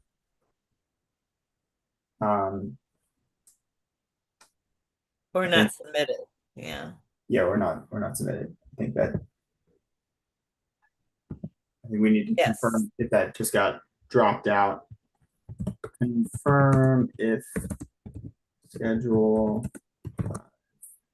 was submitted. If not, then resubmit. I'm Okay. sorry, this is for number 5. Yeah, that was report number 5. And I'm sorry, what does he need to do again? So it's missing schedule 5. And I think we're wondering if it just wasn't or if it was submitted and didn't get scanned. If it was, and so I think we want to confirm with The office. the Okay. office if it's floating around in the file and just wasn't scanned to us. And if not, then we need to ask for that to be submitted. Okay.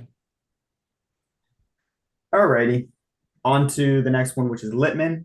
I did review this one and it looked good, save the starting balance, which I can check quickly. Let's see. Looks good to me.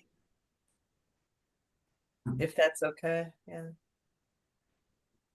Someone buy it. So do you have the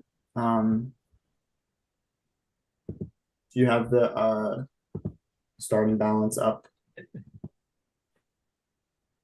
He did submit his amended fourth, if I recall. We approved it. Yeah. Yes, he did. I just was checking the starting balance. Should be 42,345.91.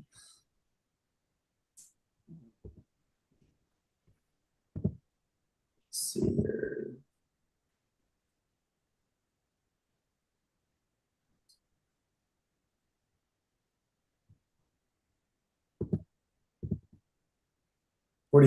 $42,345.91. Okay, perfect. So that's good. Excellent. Next one is Makel, which I didn't see anywhere. I'm sorry, which one? Makel. Mako, Makel. yeah. Okay. Um, No. Were you gonna reach out to her? Because I had reached out to her. Yeah, I was supposed to, and I can't remember if I did or not, actually. I'm not sure. I'll have to check my All right. email. But So I'll we're reach out to missing, her again or for the first time. so we're missing a number 4 and a number 5. I don't remember if we're missing a 3 on her or not. Yeah, we're missing, I have that, I think. Yes, we are missing 3. And number 2, we needed to be resubmitted. So Right. Her first one had an amendment. Her second one I had a question mark with, a check with a question mark, but we've not had 3, 4, or 5 at all. And was the amended for number 1 submitted? I'd have to go back and look. That's Yes. what I'm not sure. it was, and we approved it on the September 12th. Okay, and then the second one needed an amendment too? Yes, and that we never received it. Okay, all right. The 1's okay, but an amended 2 is due. Yep. Okay. And 3, 4, If 5. you could reach out to her, Liam, that would be great. I will make an attempt. If not, we'll just have to send her a certified letter. Sure. The next one is McDermott. I didn't have any issues with the report itself. I'm going to pull up the Same. balances to see if they match. And they do, so that's good. I will check that off. The next one is Odom, which we already approved as final. The next one is O'Neill, and I did this one. Okay, all right. What So did you- she did not submit an amended number 4, which, because her math was incorrect. So the summary sheet line 6 math was incorrect. And the cash available should have been $5,094.26. And so for number 5, she carried over the incorrect amount, which is $5,148.26. So she owes us an amended 4. number 4 with the line 6, and now she owes us another amended 5 with the starting balance correct. confirm? And what I noticed was she also did not check a box. Right, okay. Okay. So I've got that, so we'll ask for both of those. All right. The next one on my list is O'Shea. I didn't look at this one either because it was in that other batch. Did anyone Yeah, else? I did look at this one, I'm looking at it now. briefly. He has quite a few of loans that are still outstanding. Let me double check on if I Okay.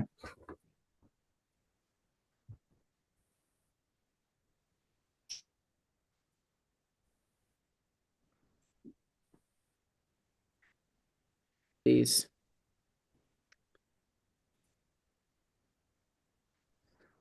Yeah, he doesn't strike through either, Debbie, but I know. We have to choose our battles. right.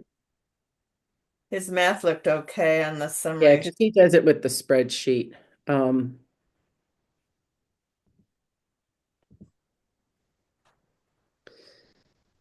So he has a number of loans out, but they're all to himself.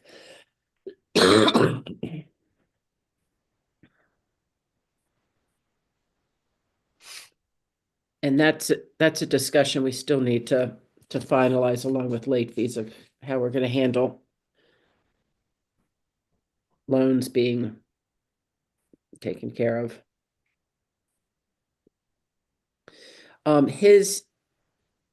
His Schedule 5, oh no, he's a mayor, so he's okay. Never mind. He had an in-kind contribution aggregate of over 1,000, but he's okay because he's a mayor.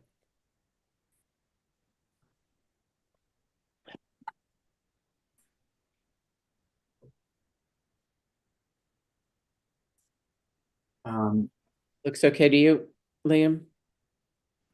Yeah, were you able to add up the expenses and check them? I didn't.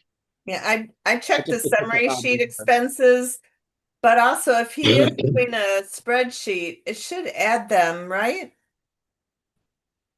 Should. If he's in Excel I anyway, didn't or double check it.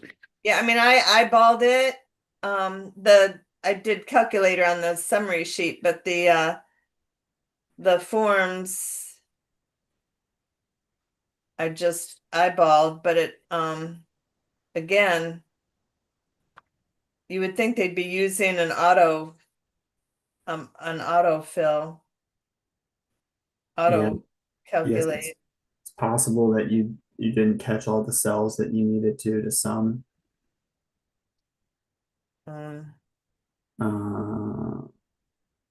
So,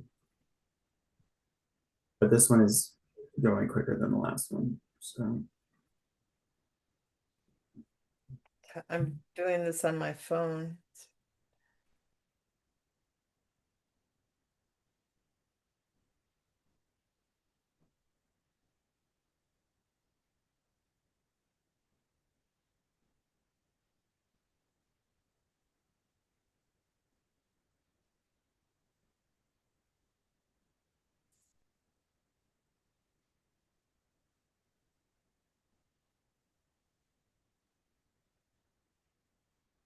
okay, it's correct. All right.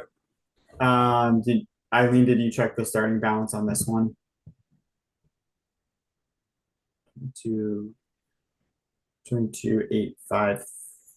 22,853.93. 22,853. Okay. All right. I don't have any concerns about this one. Everyone else is okay with it. Yeah, Yeah, I'm okay with it. yeah. The next one is Paplionti. I noted the cash balance is 10 cents off. This on the summary sheet. I didn't catch that. Let me just double check it so that I'm not Are you double checking it, Debbie, or do you want me to? I think Liam is. Oh,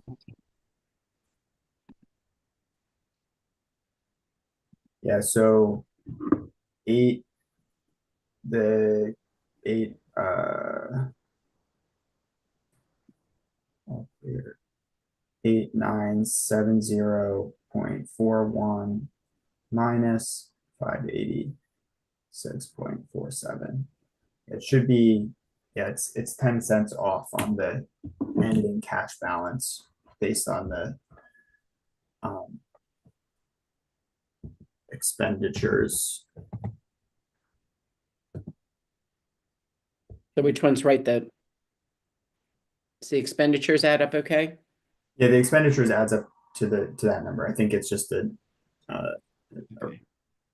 an error on summing it on the summary sheet. So just Okay. a replacement of the summary sheet, I think would be appropriate. Okay.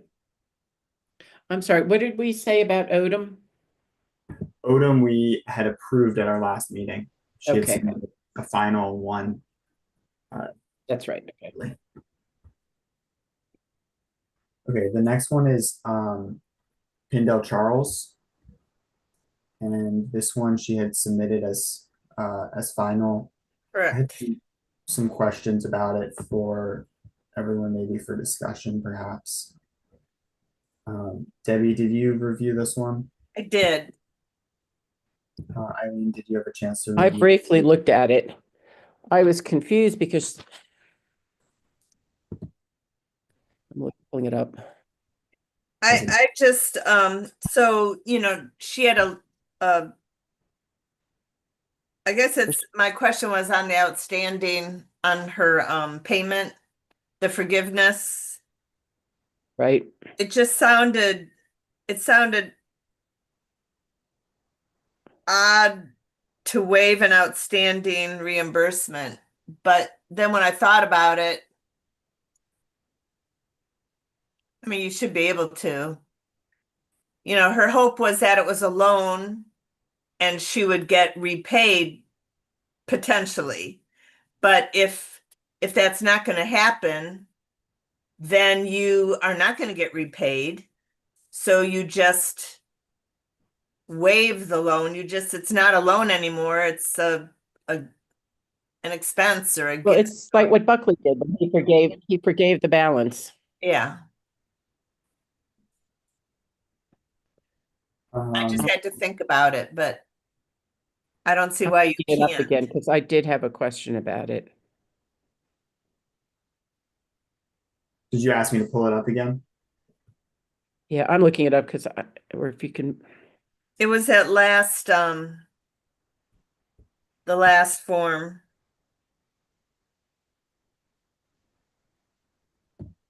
How it was written. I guess Schedule 4. Sure. Schedule. Okay. okay, I found it. Yeah. So she still has, let's see, Well, she took what she had left and paid herself and her husband herself back. and all of her bills, because she had a number of outstanding bills the last time, so I assume they're all That's paid. where it says right here that Liam has up. Okay. All Yeah. loans and outstanding expenditures are waived. Because some were loans and some were bills. But what she had left in her account was distributed to help offset the loans to her and her husband. Right, because And then they what I'm paid bills. assuming, you can't just waive an outstanding obligation if you hadn't paid it. So I'm assuming she paid the vendor and she was hoping to be reimbursed, but it's not going to happen. Right, But the vendor's been paid. Because you can't just waive an outstanding obligation. But correct. she So we took can make care of that it. assumption or we can ask them for clarification. Yeah. I mean, I'm assuming that the vendors have been paid, but she's not going to get paid back. Yeah. So I guess my only concern is that and maybe this is irrelevant. I think everything works out fine except she what was shown as as unpaid, all of the unpaid things and loans are to herself except for two to her husband on the previous report, which summed to $5,299.39.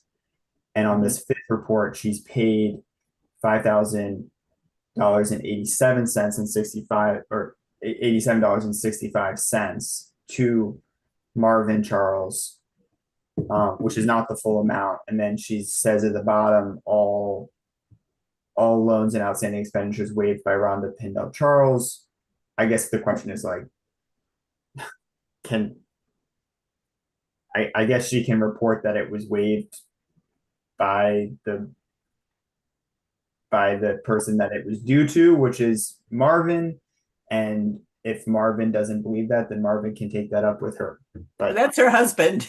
otherwise, I know that's why this is a little otherwise, I don't really think that I have any other concerns with this. So I have a semantics question for Ashley. Are we okay with saying these things are waived, or should they be forgiven, or does it matter?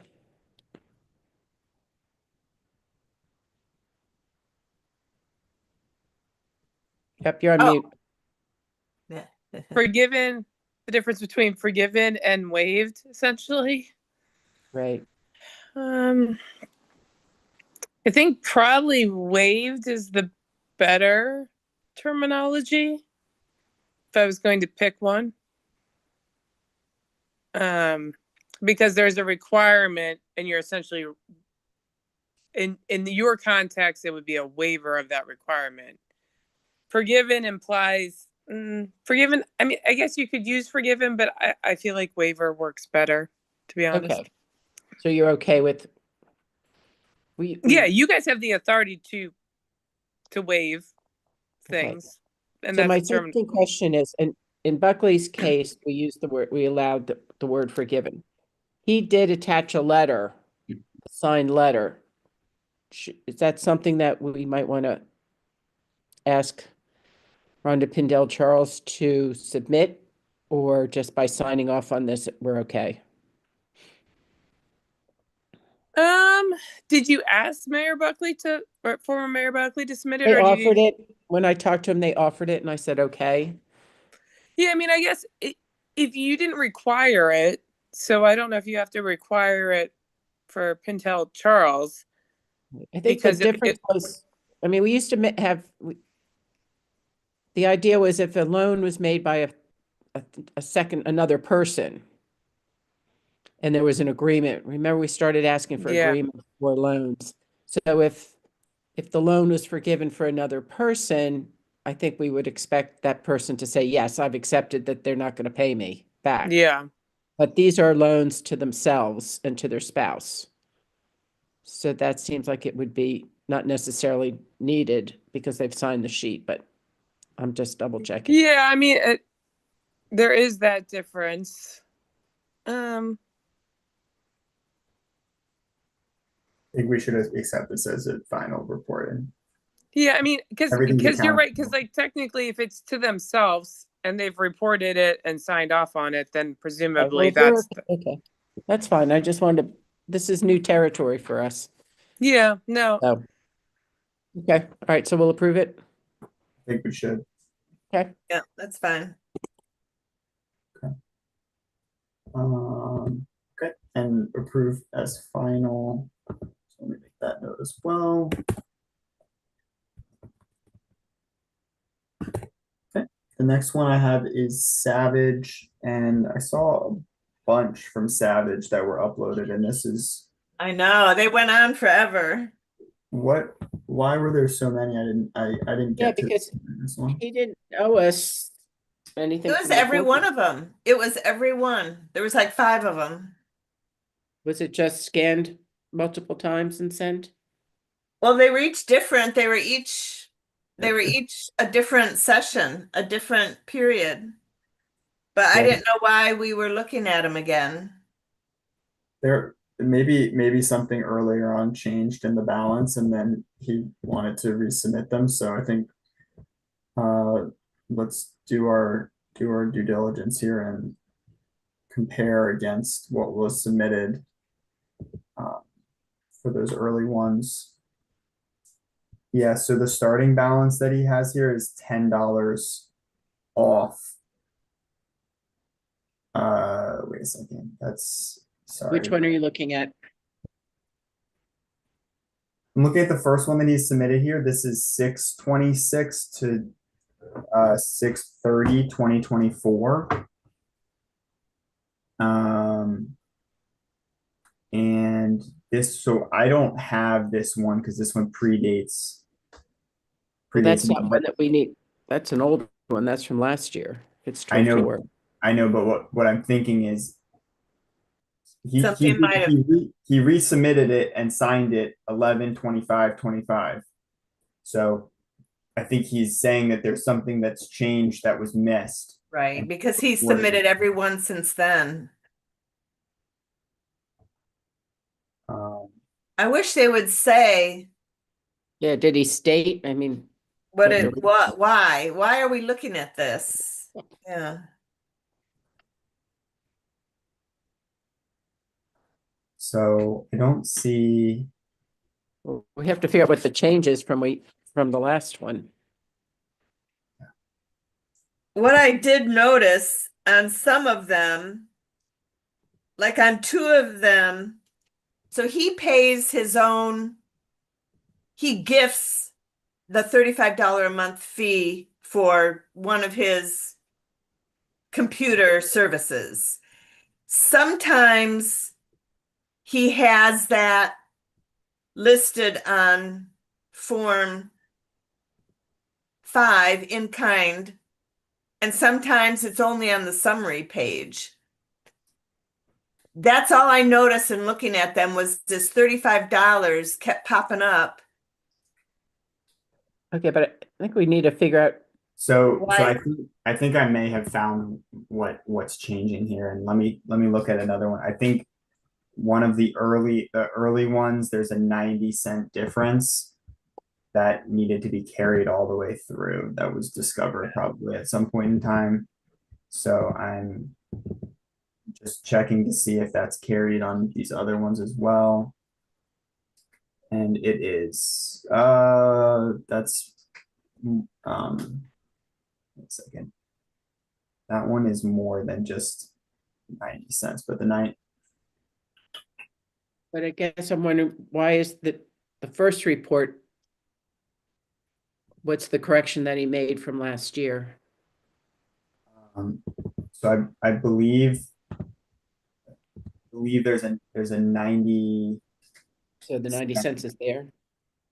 Yeah, and it's an expenditure that wasn't in there, and it's a nation builder fee, a payment fee. Too bad we didn't go through this while I was on the call so that he could tell us what's going on with it. But it looks like that's where there's 90 cents difference. I don't have that report. Actually, I can get it. Hold on. We can go back in time because we have last year's reports. So hang on with me. Yeah, I'm because on that. we've been approving his reports throughout this cycle. But his bank statements, there must have been something that, caught their attention. Okay. It goes way back before we started. They added something, which meant everything had to be amended. Yep. We did not ask for the amendments. Right. Okay, so I'm looking at it now, and yes, this first one, he's added this 90-cent expenditure, a 90-cent expenditure that wasn't there before. He was probably afraid to tell us. He wanted to get off before we had to deal with. No, I mean, I'm guessing he checked his balance and it wasn't matching up with what his cash balance said. So Yep. there's a moment where you gotta square those two things. Yep. So this first one, he's added in this 90-cent expenditure, which nothing else is different. So I think that is fine. Let me move forward to the next one to see what carries through. The next one would be the one that starts, not that one, not that one. They're not in order, so I'm gonna go. Yeah, they're not in order. 7/1/2024, this one.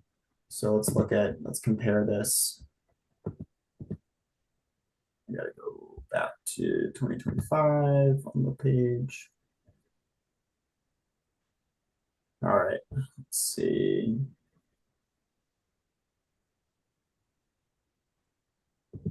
Okay, so this one, we have that 90-cent difference to begin with. And then we also have a lower or a higher contribution amount than he had previously reported.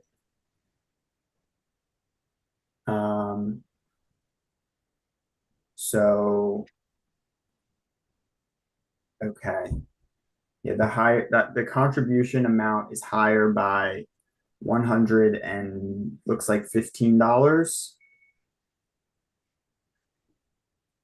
Okay, so I'll clear. Let's see, 4, 5, 8, 2. Let's just make sure the math adds up. Plus 7, 9, 7, 6.6. Yep. Okay. And the expenditures, he's also updated. Wait a second. Yes, the disbursements he's also updated to a lower number.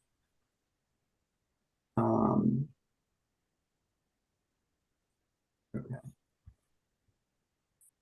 So, okay, I see. He's corrected one of these that was 485 and he's changed it to $500 from one of the contributions. So that's where you get the extra $115. And then on the expenditures, he's removed an expenditure for $45. So that's where you get the lower. Is it 45? No, 450, sorry. So that's why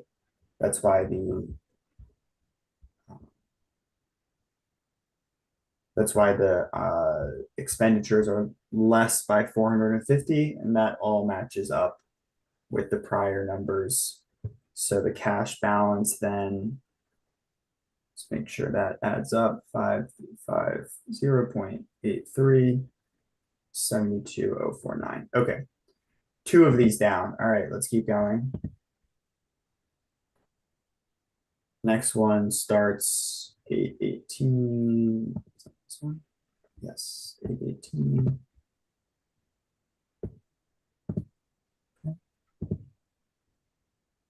This one, he has added an expenditure for $504.20 that was not there previously. That expenditure, there's actually 2 expenditures. There's a nation builder and a mark your ballot. The addresses are both there. One of them's $4.20 and the other one's $500, and that's where the $500.20 comes from. So I think that's checks out. The next one should start 9/8. This one, no. This one, yes, 9/8. All right, moving on. You guys hanging with me on this? Yep. Okay. This one, there's no changes besides the starting balance is different and the ending balance is different correspondingly, based on everything else, but there's no other changes. So then we move on to 10/6. Not that one. This one. 10/6 to 26. This one we have a starting balance. The starting balance is different, of course, carrying through, as well as there's a $2.25 more on the expenditures, which comes from a nation builder fee.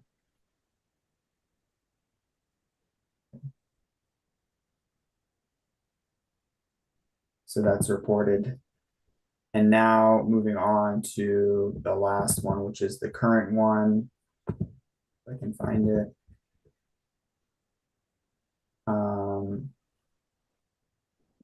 He has this listed as initial, following through 460. Do you want me to share my screen on this one so everyone can see it?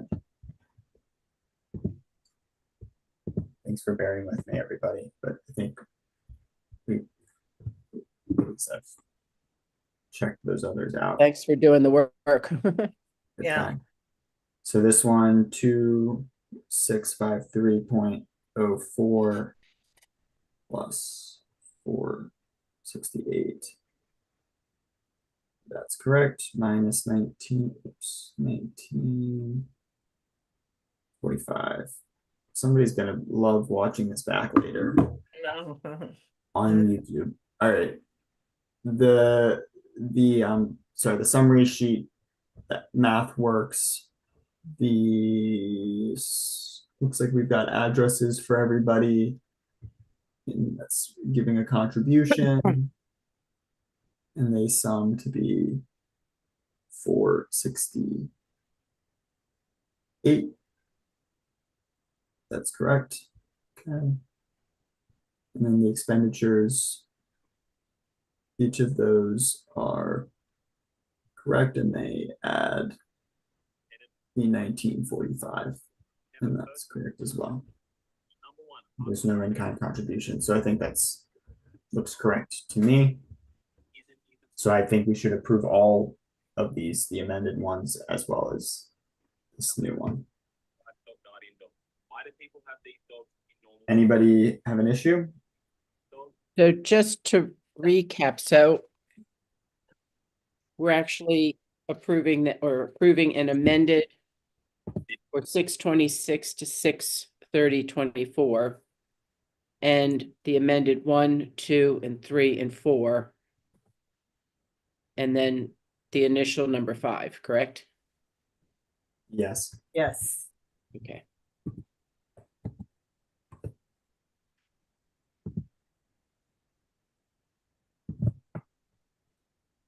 All right, that was a lot. Thank you, Liam.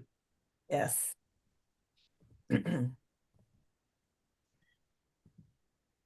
Okay. All right, are you all still okay going? It's 9:14. Do you want to? Well, let's finish these reports, but I don't know about we have the annual report still, and we've got the fees and loans. Well, I mean, fees and, yeah, fees, late fees. well, that can be pushed off if need be, Okay. because we still have to look at all of these and see who's and update it with these number 5. So I'm okay with pushing that back. All Okay. right, well, let's go to the next one. Is the next one Tori? Schandelmeyer, which I looked at and didn't have an issue, but I didn't check the starting balance. I can do that. Oops. Yeah, I'm okay with Brooks, except Liam, if you want to check the starting balance, but he had a 1K transfer from a PAC. Is that how a PAC is to be recorded as a transfer and not a contribution? Well, the PAC that can be a contribution, but he's Right. also supposed to submit that documentation in terms of, are they? Yeah, he submitted the documentation, but he called it he put T instead of C. So a T is a transfer versus a contribution. I mean, I just was trying to figure out when I saw it was a transfer, what that meant coming from a PAC. Debbie, I It think should it's make because a difference. Yeah. he used the prior form. He's still using the prior form, so Yeah. Okay. I would chalk it up to that. Okay. 25,409.83 compared to 25,409.83. Awesome. Okay. Everyone's good otherwise. Okay. Yeah. Smith Brown, I looked at. I was good besides the starting balance as well. Do that one quickly here.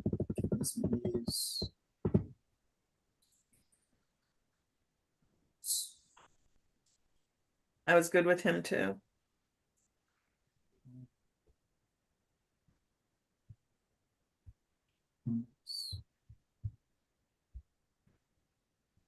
There it is. Okay. That is.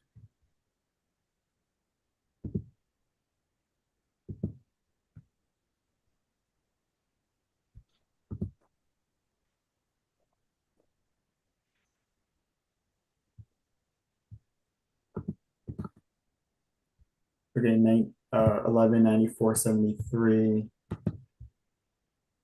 1194.73. Okay, so we're good on that. All right, the next one is, we got three more, and one of them isn't here. So, oh no, maybe it is, but we've got three more. So Thorpe, I haven't reviewed. Same, yeah. That was in the other package. So let's take a look at that. Hope for there not to be much on here. Doesn't look like we'll be that lucky. Okay, so quickly run through this. 7887.04 plus 268. Okay. 8010.08. Okay. All right. Let's check the math. Dates are correct. Signed. We've got 268. That's correct. Everyone has an address. Yes, that's good. Expenditures. All of them have addresses. Let's add them up here. Okay, that's Thorpe. Okay.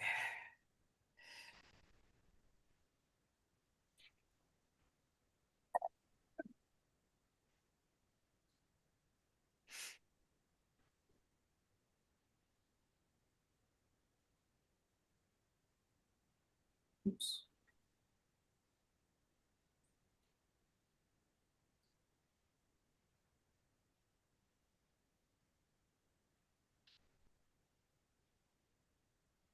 Okay. To me, all looks good. Let me check the starting balance on this one as well. 787.04.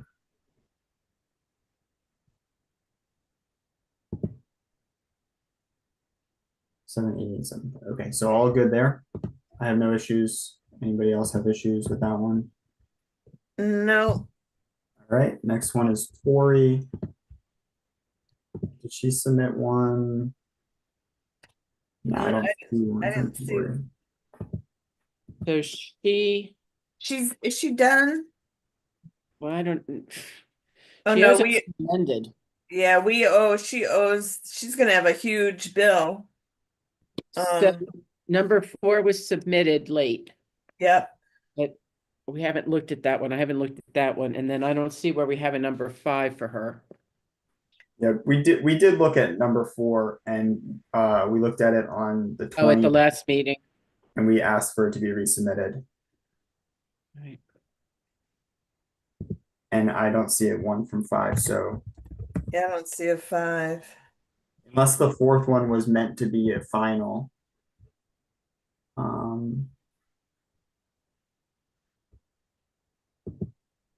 I don't think it was meant to be a final because there were actually quite a few outstanding obligations and bills.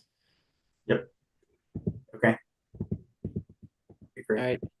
And then the Okay. last one on here is Vincent. Vincent,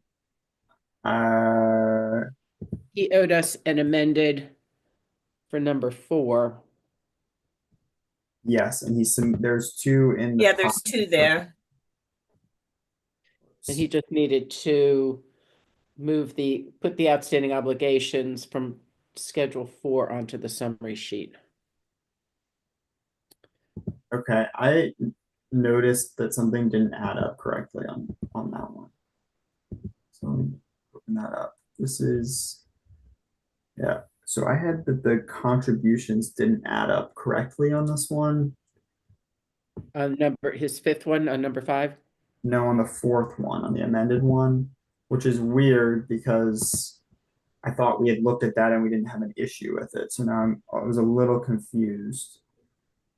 Maybe I did the math wrong. Maybe I need to double check the math here. I showed something on that one too. Do you want to put that up, either 4 or 5? On number 5, the summary sheet did not have line 4. Line 4 should have had a number on it. On the summary sheet that wasn't on it, but it was on the form, but not the summary sheet.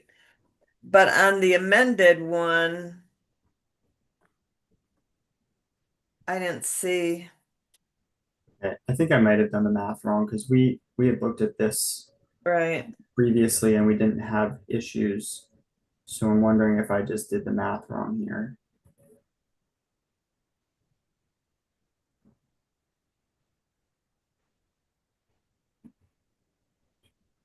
All right, let me go to that one.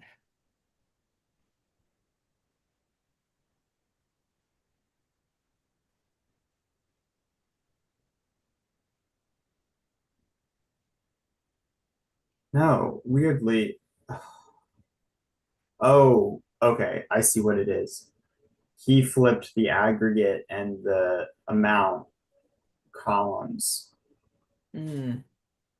and that's probably the issue. He flipped them on his thing, but they're still titled the other way. I think I actually remember this now. We talked about it. And this is on number 4. Yeah, this is on number 4. And what was the issue that we had with number 4? The issue we had that we told him about was that he had outstanding obligations listed on Schedule 4, but he did not put them on the summary sheet. Yes, I think that happened on 5 too. We'll see when you look at it. Okay, all right, so that is right.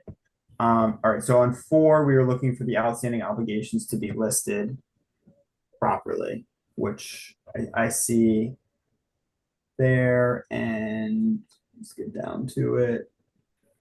Outstanding obligations, $503.10.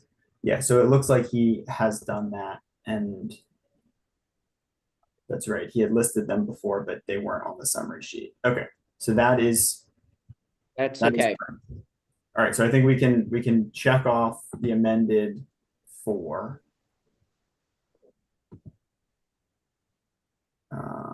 That. All right, now let's go to 5, and so that's not it.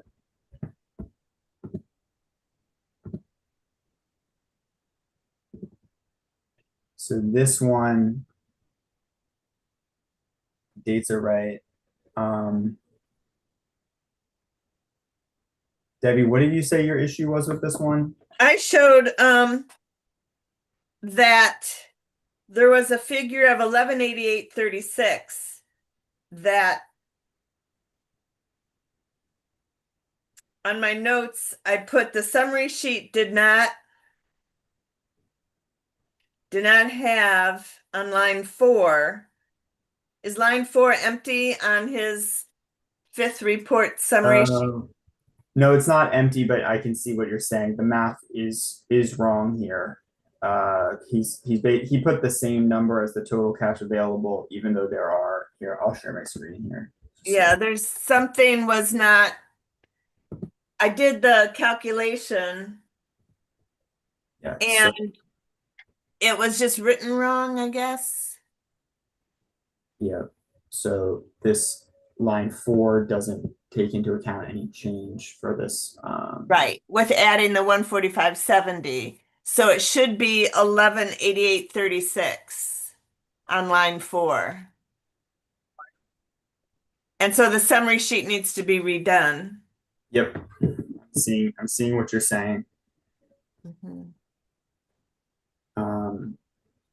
Yeah, and then this bottom cash balance is correct. It's just this line 4 Correct. wasn't Yes. updated. just checking to make sure that these are accurate. 145.70. That's correct. Did you already do this, Debbie? Not those sheets. Some of the sheets, okay. It's just three things. 142.53.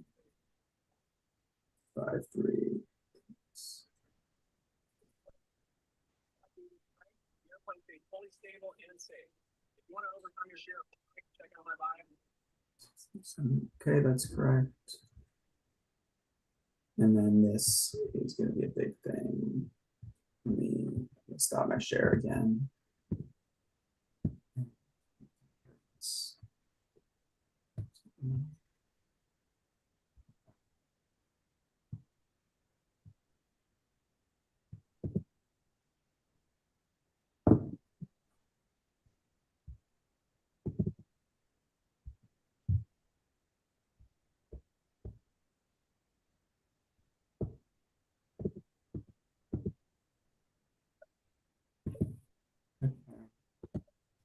I'm just going to check the outstanding obligations and make sure that they match up.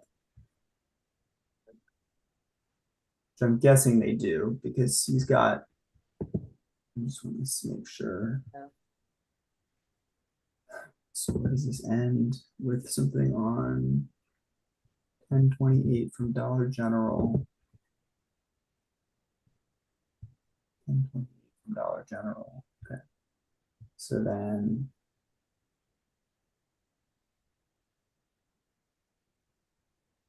here 800.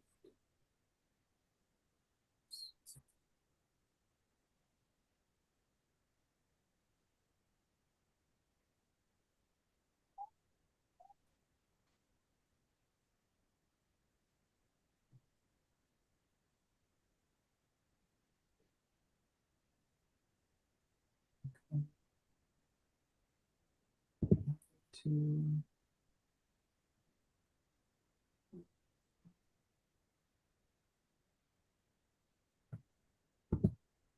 I had something wrong here.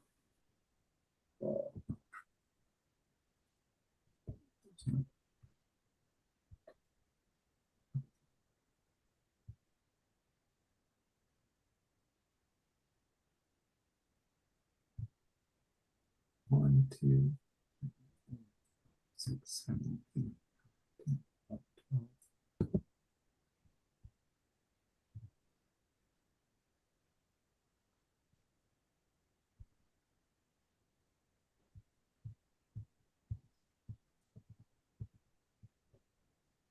Okay, so we added a couple of unpaid expenses from before this reporting period.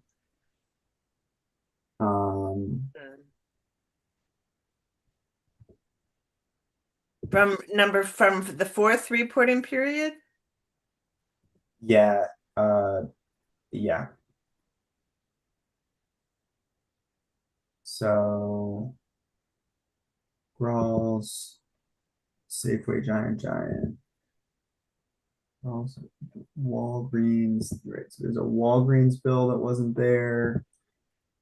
HomeSense, Naval Bagel, postage. Let's add the Walgreens. Let's do the 20. Okay.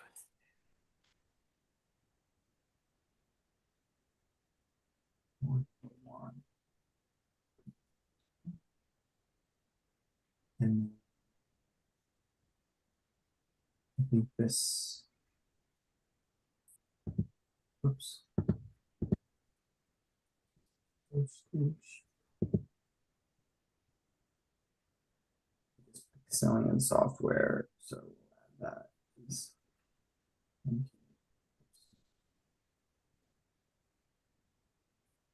Okay, all right, that sums out. All right, so I think Debbie is right. There's just needs to be an updated summary sheet to reflect line 4.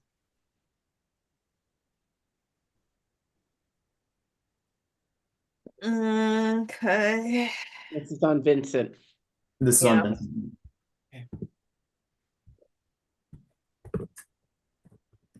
But number 4 is approved. Yeah, number 4 is approved.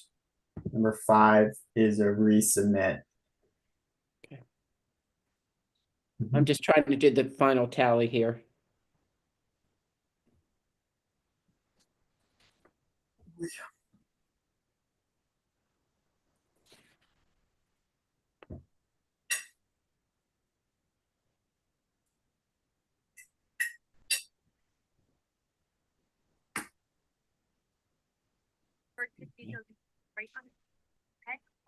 All right, you want me to read off what I think we have for approvals and what we need for amended?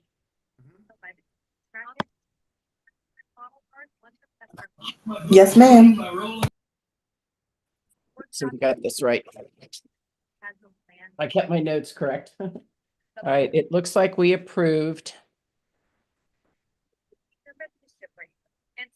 for Alsop Johnson, we approved her amended number 2, her amended number 3, her amended number 4. We approved Buckley's final.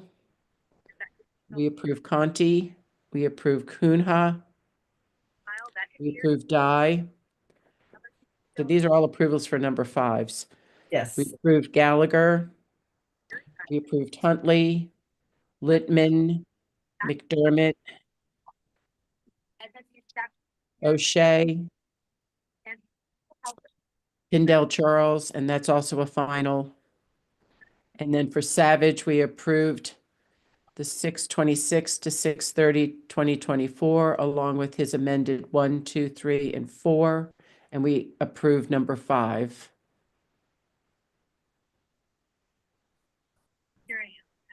So we approved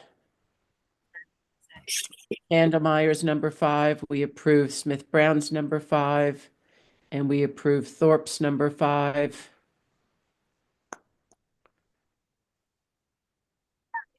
Okay, and we approved Vincent's amended number 4.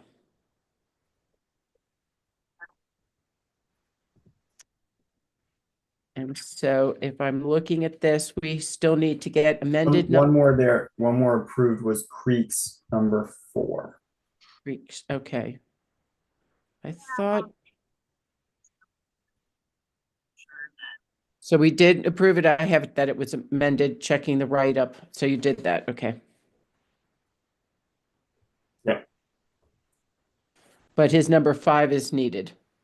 Number 5, we wanted to confirm if the schedule 5 was submitted and not scanned. And That's if not, he needs to submit Okay. that schedule. So I have that we need to get amended number 4s from ADCC, ARCC, O'Neill. We need to get an amended number 3 from ARCC. We need to get an amended number 5 from Alsop Johnson, ADCC, ARCC, Gunsberger, Creek, O'Neill, Papaglianti, and Vincent. And we are missing a number 5 for Finlayson, Gay, Makel, and Tory. And we're also missing Makel's 2nd, 3rd, and 4th reports. Did I get all that? You got it. Okie dokie. All right. You might not have said we didn't discuss it tonight, but we were waiting for a resubmit for Tory number 4. All right. Yes, I'll add her. too. But yeah, those are previous. Okay. All right.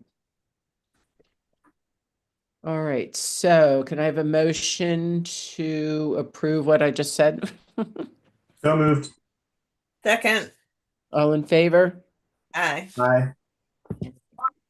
I feel like we were out of practice, or I was certainly out of practice.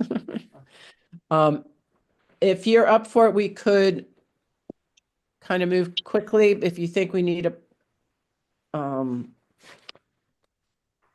put this off. I mean, the next thing we have is review of late fees, loans, and outstanding obligations. We've kind of covered some of the information on loans and obligations that Right. we've talked about.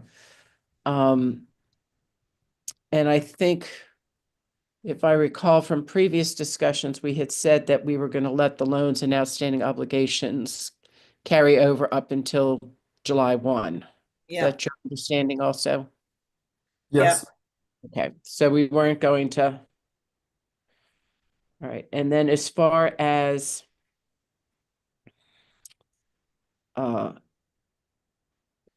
late fees, they really just need to be tallied up. I mean, they're kind of a work in progress. All of this, Kaylin put together a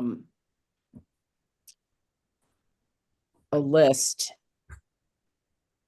but we don't Yeah, have that. I So have that here. I'm not, it's going to take some time to see if it's, yeah, if, I looked at them. I double checked hers, but I know that we Yeah. have some others since then that Right. we need to add to the list. So I'm willing to go back and just put the whole thing together, and then we'll just, if we may need to either meet early or meet again if we want to talk about the role expansion. So we can get those late fees out, but I think it needs a little more time. If you all are okay with that. Do we want to each take a pass at it? Do we want to assign it to one of us to kind of present it at the next meeting in terms of what's due? Well, it's really at this point a calculation. We just need to go back and look at all of them. Okay. I mean, I have the ones for, I mean, they're pretty much the same people. Yeah. So, I mean, I have Dewan's calculated. and But our net, Genevieve- you've done our net, right? Wait, and Genevieve Torrey has a number of them, excuse me. Makel, of course. I think Janice Alsop Johnson has a few. I mean, So- Mako should be on every one of these, and Kaylin didn't put her on every one.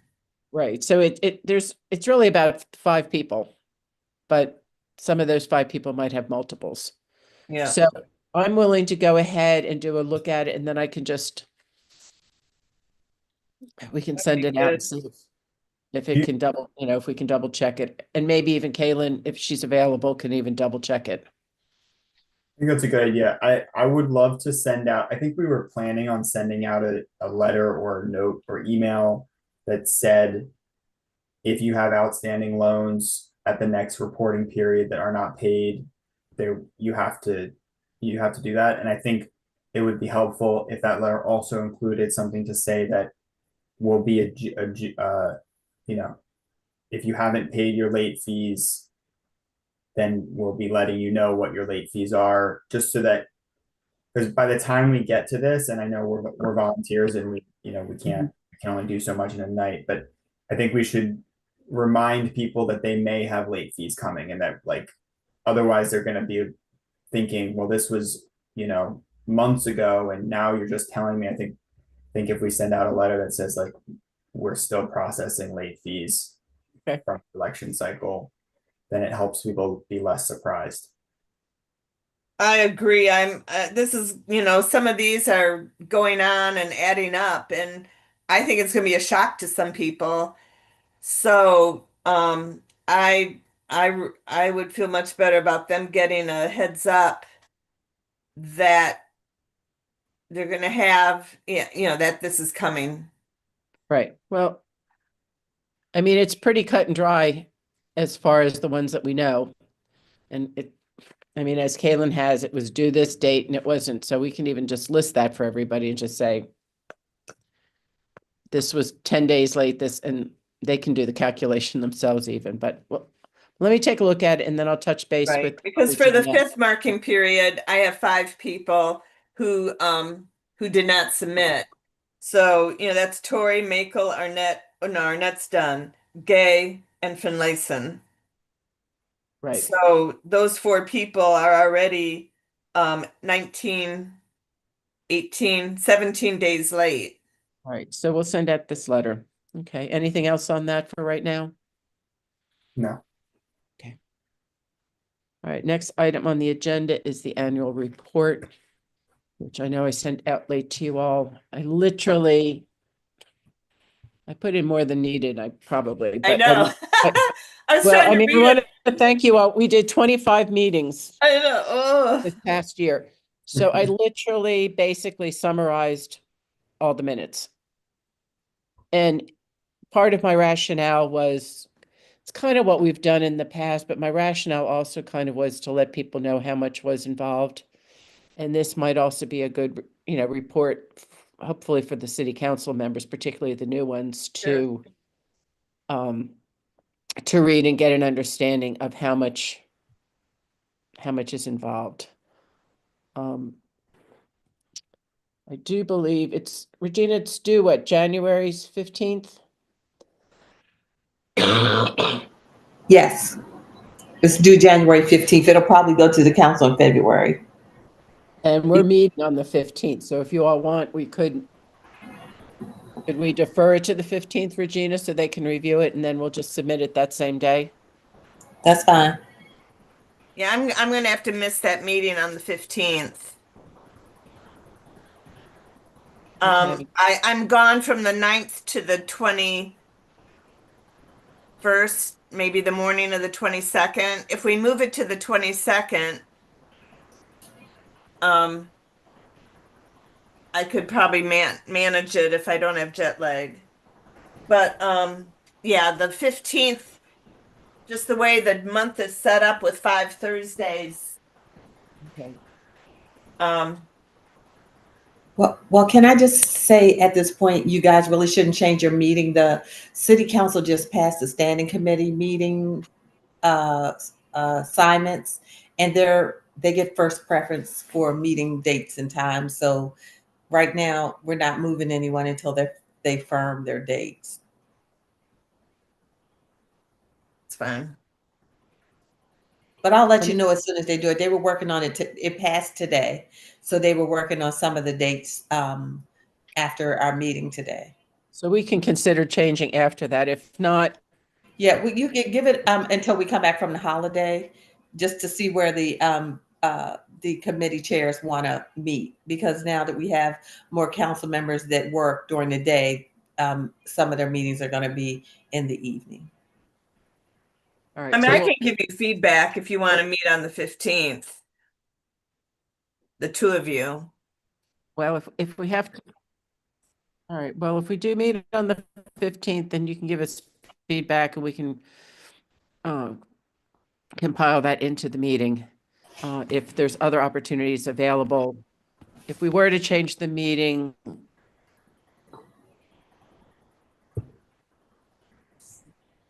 Uh-oh, I think she froze. You're To the 8th frozen. or move it back to the 22nd. Oh, I am?